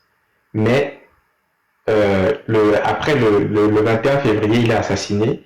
Mais le 24 février 1965 est assassiné sur le continent africain un autre homme politique, très peu connu de la scène politique d'ailleurs, ni en Afrique ni ailleurs, qui s'appelait Pio Gama Pinto. Pio Gama Pinto est donc assassiné aux États-Unis et Malcolm X est assassiné aux États-Unis et 3 jours après, Pio Gama Pinto est assassiné au Kenya. Mais ce qu'il faut dire que les deux assassinats semblent avoir un lien. D'après moi en tout cas et d'après les pistes de mes recherches, et je suis tout à fait d'accord quand on voit le peu de temps qui sépare la mort des deux hommes et surtout les idées que les deux hommes, le plan qu'ils avaient arrêté ensemble. Alors, Malcolm X est un leader nord-américain qui est aux États-Unis d'Amérique, très connu, très populaire, très célèbre, qui touche des millions de citoyens nord-américains. Pio Gama Pinto est un homme politique kényan, avec des parents d'origine indienne aussi, mais qui est un très grand militant pour les droits et les libertés, et surtout un militant anti-impérialiste et anti-capitaliste au Kenya. Il s'oppose donc au système du capitalisme qui règne sur le Kenya à l'époque, et un système soutenu par les États-Unis d'Amérique. Et Pio Gama Pinto rencontre Malcolm X lors de ses voyages en Afrique, et les deux mettent sur pied un plan. Le plan est le suivant. Vu que l'impérialisme mondial continue d'essayer de faire de l'ingérence dans des pays africains, d'occuper des pays africains militairement, politiquement et consorts avec le système de la colonisation, il est important que la bataille soit menée pour la libération totale de ces pays-là au siège des Nations Unies, là où justement l'organisation est créée pour prétendre qu'elle est censée défendre le droit des nations à disposer d'elles-mêmes et donc la souveraineté, la liberté et l'indépendance de toutes les nations. Cependant, personne ne vient secouer l'ONU en général lorsqu'il y a des ingérences dans des pays africains, lorsque des pays africains sont occupés, lorsqu'il y a des opérations militaires en Afrique, personne ne vient les secouer. Lorsqu'on va tuer sur des motifs totalement fallacieux un leader africain, comme ceux de l'UPC ou autre, personne ne va les secouer. C'est d'ailleurs le cas de Lumumba qui est donc tué, et ce qui pousse Malcolm X en reconnaissance pour le travail de Lumumba et pour l'influence de Lumumba à donner le nom de Lumumba à sa fille Gamila, qui s'appelle donc Gamila Lumumba Shabazz, donc l'une des filles de Malcolm X porte donc le nom de Lumumba. C'est parce que justement lui il dit ils disent tous les deux, donc Pio Gama Pinto et Malcolm X disent il faut se mutualiser les efforts pour qu'on arrête ces massacres là. Donc ce que ils se proposent de faire, c'est il faut qu'on secoue les Nations Unies chaque fois qu'un pays africain est occupé. Si ils occupent un pays africain, si ils militarisent un pays africain, s'il y a de l'ingérence sur un quelconque pays africain, tout de suite, Malcolm X, qui est très populaire, très connu aux États-Unis, mobilise 1 million de Noirs américains et il bloque complètement le siège des Nations Unies aux États-Unis. Ça, c'est le premier plan, la première phase du plan. On bloque complètement le siège des Nations Unies et on dit tant que vous ne siégez pas pour mettre une résolution qui va demander la libération totale du pays que les impérialistes occidentaux sont en train d'occuper, on ne bouge pas ici et personne ne sort du siège des Nations Unies. Avec un système de relève, hein, les gens devaient être présents pendant longtemps et puis partir, d'autres personnes les remplacent, ainsi de suite et tout, pour que certains puissent aller chez eux et revenir. Mais il vous l'a dit lui-même dans la lettre qu'il a lue à l'Assemblée générale ou à la conférence des chefs d'État de l'Organisation de l'Unité africaine en 1964. Les Noirs américains à l'époque de Malcolm X étaient 22 millions aux États-Unis. Et donc, il disait sur les 22 millions, il va simplement mobiliser 1 million qui vont rester là en permanence pour bloquer le siège des Nations Unies. Tant que les Nations Unies n'ont pas voté une résolution, n'ont pas pris une décision qui oblige le pays qui colonise, qui occupe, qui fait de l'ingérence en Afrique, eux, ils ne lèvent pas le siège sur le lieu là où il y a le building des Nations Unies. Voilà ce que les Afro-Américains devaient faire dans ce plan-là, dans le plan qu'ils avaient tous les deux. Et en contrepartie, tous les présidents africains donc présents à l'Union africaine devaient donc signer une résolution commune pour exiger des États-Unis d'Amérique de reconnaître tous les droits et les libertés des Noirs américains aux États-Unis. Sinon, ils allaient donc demander également encore une fois aux Nations Unies de faire le nécessaire pour obliger les États-Unis à respecter les droits humains, les droits fondamentaux. Ce ne sont même pas les libertés, mais c'est les droits fondamentaux des Noirs aux États-Unis. Voilà donc le plan que Malcolm X et Pio Gama Pinto, qui est kenyan, avaient mis sur pied. Et les deux sont assassinés, et c'est les indiscrétions qui paraissent, parce que apparemment les États-Unis ou bien le FBI auraient, par les interceptions, eu vent de ce que ce plan-là était en train d'essayer d'être mis sur pied, et que le plan en question était beaucoup trop fort, beaucoup trop puissant, et faisait tellement peur, terriblement peur aux États-Unis qu'il fallait absolument éliminer ceux qui portaient cette idée-là, d'où l'assassinat donc de Malcolm X, apparaît-il donc le 21 février 1965, et 3 jours après, à Nairobi au Kenya, le 24 février 1965, Pio Gama Pinto était assassiné. Donc même la mort de Malcolm X est probablement, très probablement, je ne parle pas avec certitude, mais c'est d'après les recherches, c'est ce qui paraît, sa mort est probablement liée également au rapprochement qu'il a eu avec le continent africain. Tant qu'il était là simplement aux États-Unis en train de parler simplement des droits des Noirs aux États-Unis et autres, on ne l'avait jamais tué, on l'avait pas tué en tout cas. Il y a eu des tentatives d'assassinat quand même, des menaces plutôt sur lui, mais on n'avait pas attenté directement à sa vie.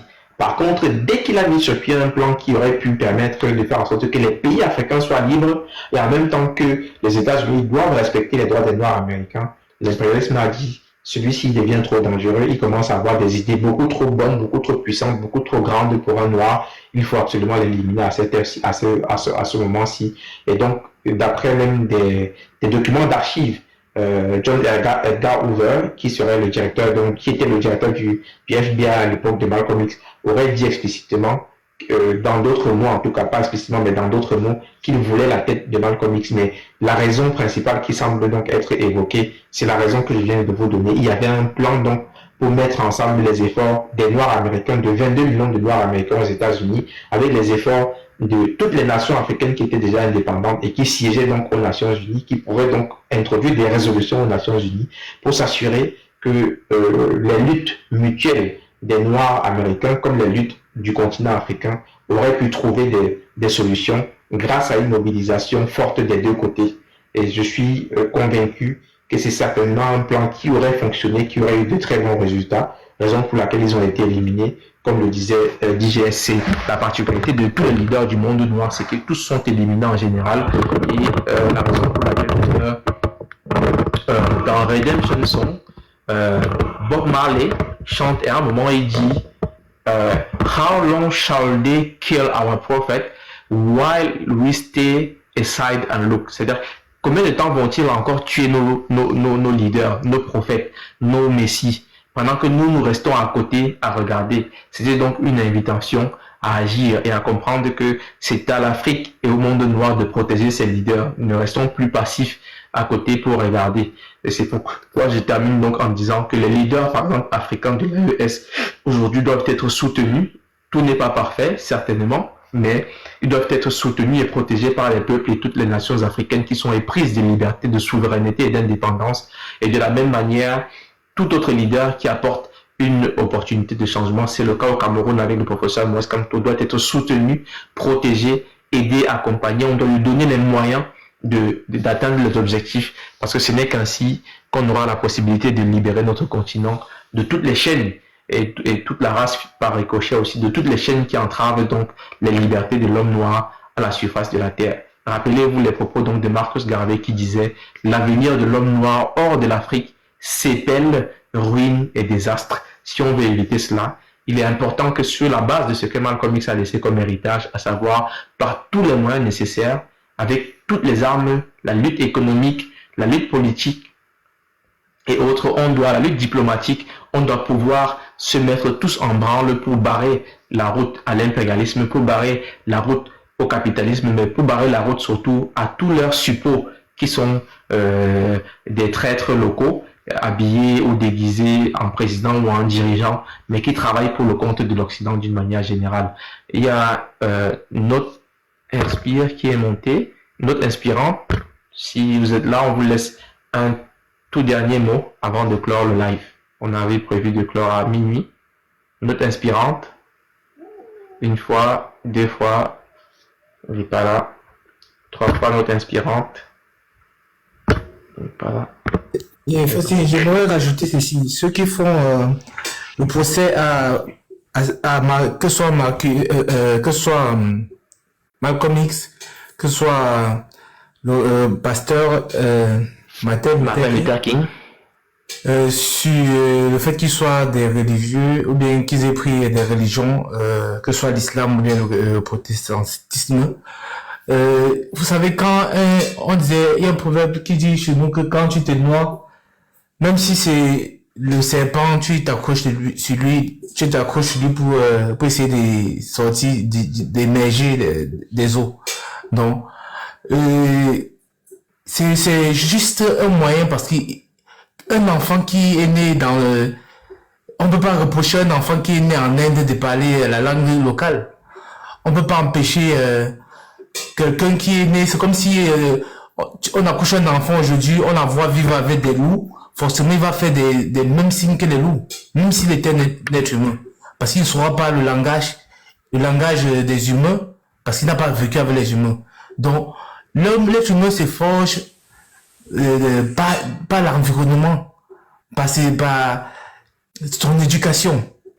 Donc si t'es né, la plupart des temps nous sommes nés dans une famille chrétienne, on le fait jusqu'au jour où on prend conscience, en essayant de se poser des questions, que d'où ça vient, pourquoi est-ce que Dieu n'intervient pas, pourquoi DJS, encore 20 secondes, hein, parce que j'ai déjà minuit, on allait clore le live, donc 20 secondes encore pour terminer, s'il te plaît. Donc juste pour dire que c'est juste des moyens, parce qu'ils sont mis dans ces environnements qu'ils ont pris et qui sont appuyés dessus pour mûrir en fait. Ce n'est pas parce que s'ils avaient eu d'autres choix, ils auraient pris d'autres moyens. Et nous, aujourd'hui, nous avons la possibilité, avec les moyens que nous avons aujourd'hui, de comprendre que, parce qu'on a appris de l'histoire, de savoir que nous pouvons nous détacher, que ce soit du christianisme, que ce soit de l'islam, pour pouvoir se forger, pour forger notre propre destin en tant que noirs, parce qu'on utilise le passé justement. Parce merci DJS, merci. On va devoir clore, désolé. J'avais prévu d'arrêter le live à minuit, il est minuit. Donc Simon qui était là au début, qui est revenu.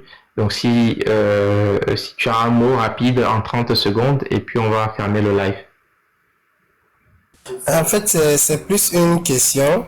J'aimerais savoir, Fautine, avec nos contextes sociaux camerounais, est-ce qu'il est possible de voir émerger des figures comme Malcolm X et être crédible? Parce que voyez-vous, avec les méfaits de la colonisation, on a tendance à avoir l'impression qu'un leader devrait avoir un CV académique kilométrique, une vie professionnelle accomplie, une vie familiale accomplie.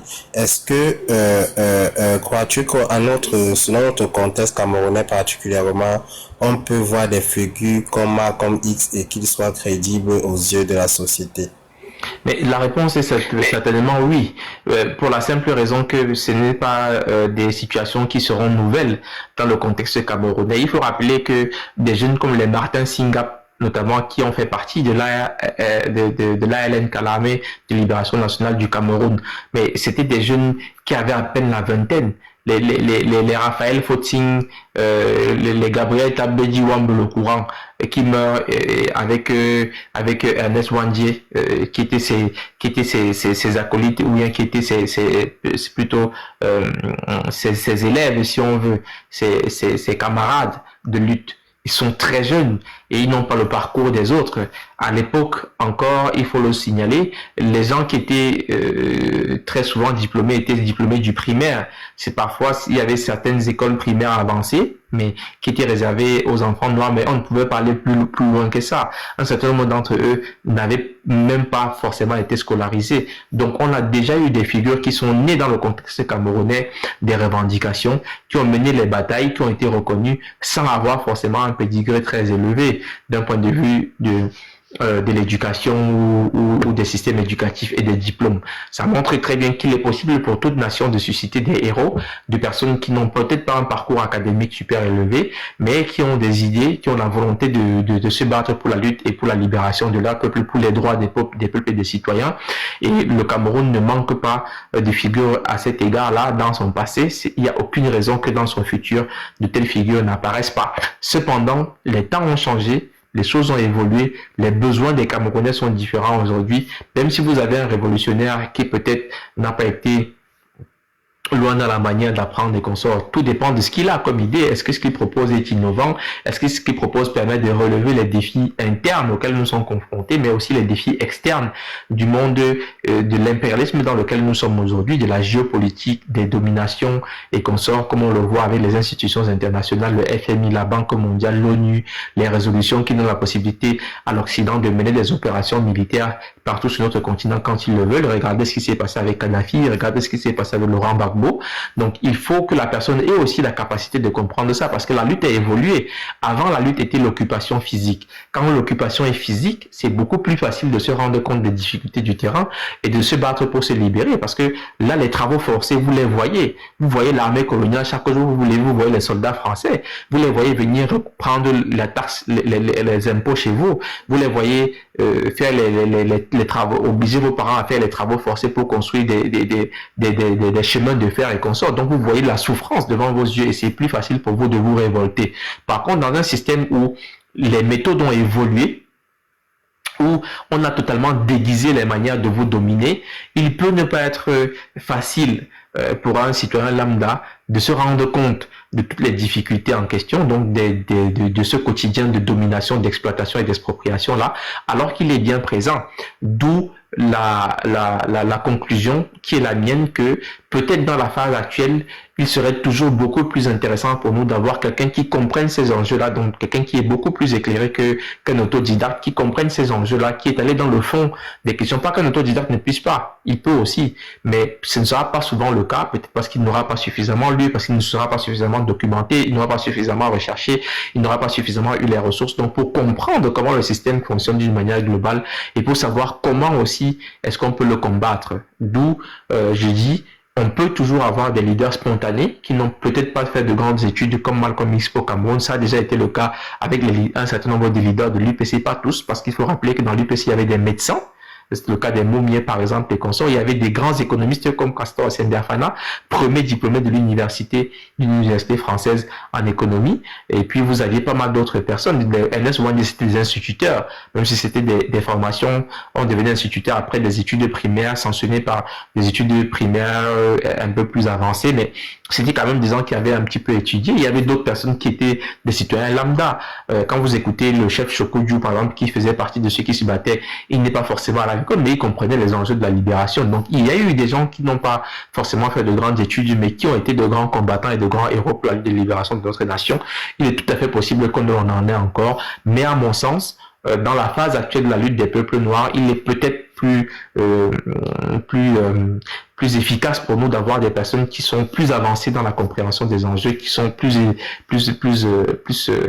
ouverts d'esprit, peut-être qui sont peut-être donc plus bardés plus capés en termes de bagages intellectuels pour pouvoir comprendre pleinement comment le système mondial fonctionne et protéger justement l'Afrique de tous les prédateurs qui sont autour, que ces prédateurs-là soient des loups ou qu'ils soient simplement des prédateurs qui se comportent comme des renards avec un comportement amical, comme le disait Malcolm X. Personnellement, je pense qu'il faut faire attention, il faut travailler, il faut se mobiliser, il faut surtout se former. Et il faut être prêt à relever les défis. C'est à nous de donner la force à nos leaders que nous avons actuellement, qu'ils soient des leaders qui sont très bien formés ou pas. C'est à nous de les soutenir. Et c'est d'ailleurs pourquoi j'appelle tous ceux qui sont camerounais à soutenir grandement le professeur Moïse Kamto, parce que nous savons qu'il est un leader éclairé et qu'il a la vision qui s'inscrit dans la continuité des pères fondateurs de l'UPC, qui sont des gens qui avaient bien compris les enjeux mondiaux, qui combattaient également l'impérialisme et le colonialisme et tous leurs agents, en précisant bien que c'était des agents tant externes que internes, c'est-à-dire parfois c'était des gens qui ont la coloration nationale, qui sont des Camerounais, mais qui travaillaient pour le système de l'impérialisme. Donc, c'était des enjeux qu'ils comprenaient très bien. Le professeur Moïse Kamto le comprend aussi. C'est important donc qu'on s'inscrive dans cette ligne-là pour continuer à le soutenir, mais aussi d'un point de vue africain, que nous comprenions globalement que les luttes sont communes et que nous devons les mener ensemble sur le continent africain si nous voulons être libres. Aucun pays africain, je répète, aucun pays africain ne sera jamais respecté ni libre véritablement sur cette terre tant que l'Afrique entière ne sera pas libre et unie pour se battre contre l'impérialisme et ses suppôts qui dominent le monde actuellement.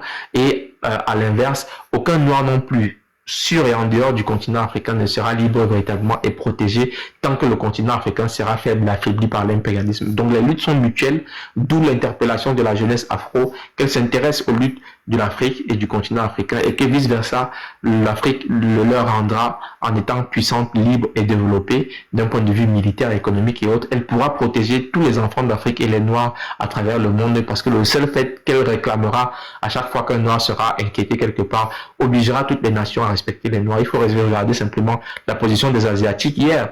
Le Japon, la Chine, ils étaient colonisés comme nous, ils étaient moqués longtemps, pendant des décennies par l'Occident. Aujourd'hui, tout le monde les respecte, tout le monde les courtise même d'ailleurs. Ils détiennent la plus grande partie de la dette américaine comme de la dette de plusieurs pays européens. On voit donc bien que c'est par le travail, la puissance, mais surtout la vraie liberté, la vraie souveraineté, qu'on est en mesure de bâtir une nation suffisamment forte et puissante, en même de défendre ses enfants. Et à cela, on doit pouvoir y parvenir par tous les moyens nécessaires, comme le disait Malcolm X, par tous les moyens. Ça commence d'abord par une lutte nationale, et c'est celle que, au niveau du Cameroun, en tout cas, qui est notre pays, pour la plupart ici, nous menons. C'est la lutte pour le Cameroun, véritablement libre, souverain, en mesure de relever les défis qui sont les défis mondiaux, et de s'associer à d'autres États africains pour parvenir aux États-Unis d'Afrique, qui sera dans le stade qui va permettre de protéger tous les Africains. Je vous remercie grandement de m'avoir écouté et d'être venu partager avec nous sur Malcolm X cette figure méconnu du panafricanisme et qui devrait inspirer la jeunesse afro, parce que lui il était aussi un afro-descendant qui était donc né dans la déportation aux États-Unis un 19 mai 1925. Le 19 mai prochain, donc ça sera le centenaire de sa naissance, et dans le cadre d'une organisation panafricaine dans laquelle je milite, la Ligue panafricaine Umoja, on organisera très probablement une conférence pour fêter son centenaire. Ça sera sûrement du côté de Paris. Donc pour ceux qui y sont et pour ceux qui sont intéressés, on fera peut-être un live pour approfondir sur le sujet de Malcolm X, mais en le mettant en lien avec les luttes de l'Afrique d'aujourd'hui, avec les luttes de la jeunesse afro d'aujourd'hui sur le continent africain et hors du continent africain. Donc merci encore une fois. On va sortir en chanson avec la chanson Malcolm X de Myriam Makeba, et je vous prie de me donner juste un tout petit instant, le temps de vous apprêter l'outil qui va donc vous permettre d'écouter cette superbe chanson de Myriam Makeba, une dame très engagée aussi, donc il faudra qu'on parle un jour, qu'on fasse un live sur elle. Elle a fait une chanson sur le Cameroun d'ailleurs, pour magnifier la beauté, la lutte et le combat de ces Camerounais-là. Elle a beaucoup donné pour la lutte contre l'apartheid en Afrique du Sud, mais pour beaucoup de luttes en Afrique, il faudra la célébrer et il faut absolument la mettre au même diapason. Parce que son engagement, même s'il était musical, n'était pas moindre. Elle était politiquement très engagée et tenait des discours très puissants et très pointus. Donc, on sort donc avec Myriam Makeba. Le titre de la chanson, c'est Malcolm X. Et je vous remercie encore une fois d'être venu et de m'avoir écouté.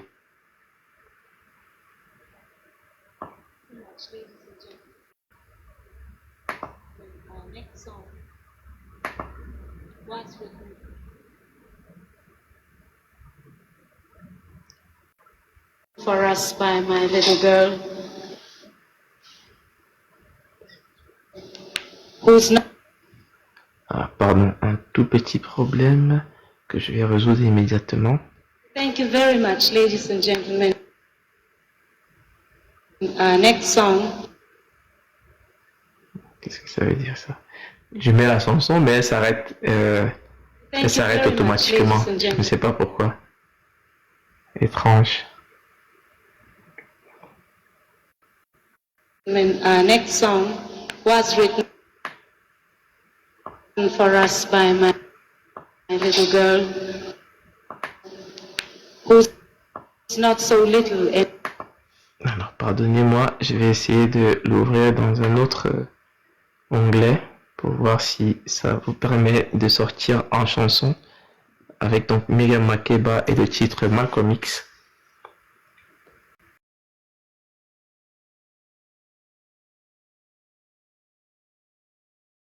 Un tout petit instant.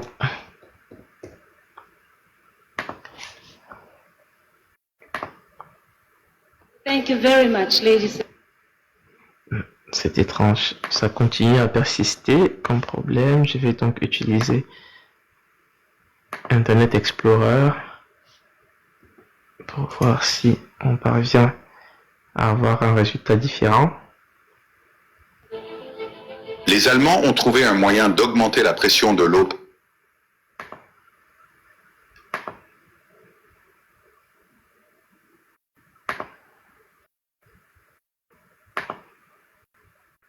Ladies and gentlemen, next song Aussi, was written. oui, mais dans la Renaissance, le mouvement pour la Malheureusement, Renaissance du Cameroun, non, c'est le problème qui se pose, c'est que j'ai un dysfonctionnement avec mon ordinateur. Hein. J'ai beau mettre play à chaque fois, ça s'arrête. J'ai changé de navigateur, c'est pareil. Donc, je sais pas ce qui se passe avec l'ordinateur. Peut-être qu'il va me falloir le redémarrer. Donc, désolé, je ne vais pas pouvoir vous faire. C'est Malcolm X de Myriam Makeba. Si tu veux bien nous la jouer, Jeanne. Parce que Le titre, c'est sur YouTube, hein, va sur YouTube. c'est le Tu vas titre sur de YouTube. Everybody seems to be free to revolution. Est-ce que c'est ça? C'est cette chanson-là. Le titre, c'est Malcolm X et c'est Myriam Makeba. Tu mets Myriam Makeba, Malcolm X. Oui, oui. Ok, attends. On va pouvoir l'écouter. Voilà. Merci Jeanne, merci. On va donc se quitter sur cette note de musique. C'était le titre Malcolm X de Myriam Makeba. Merci en tout cas à tous ceux qui sont restés jusqu'au bout pour partager avec nous sur la figure de Malcolm X, figure importante de la lutte de libération des Noirs et figure importante du panafricanisme également. Donc bonne soirée à tous, bonne soirée, merci. Au revoir.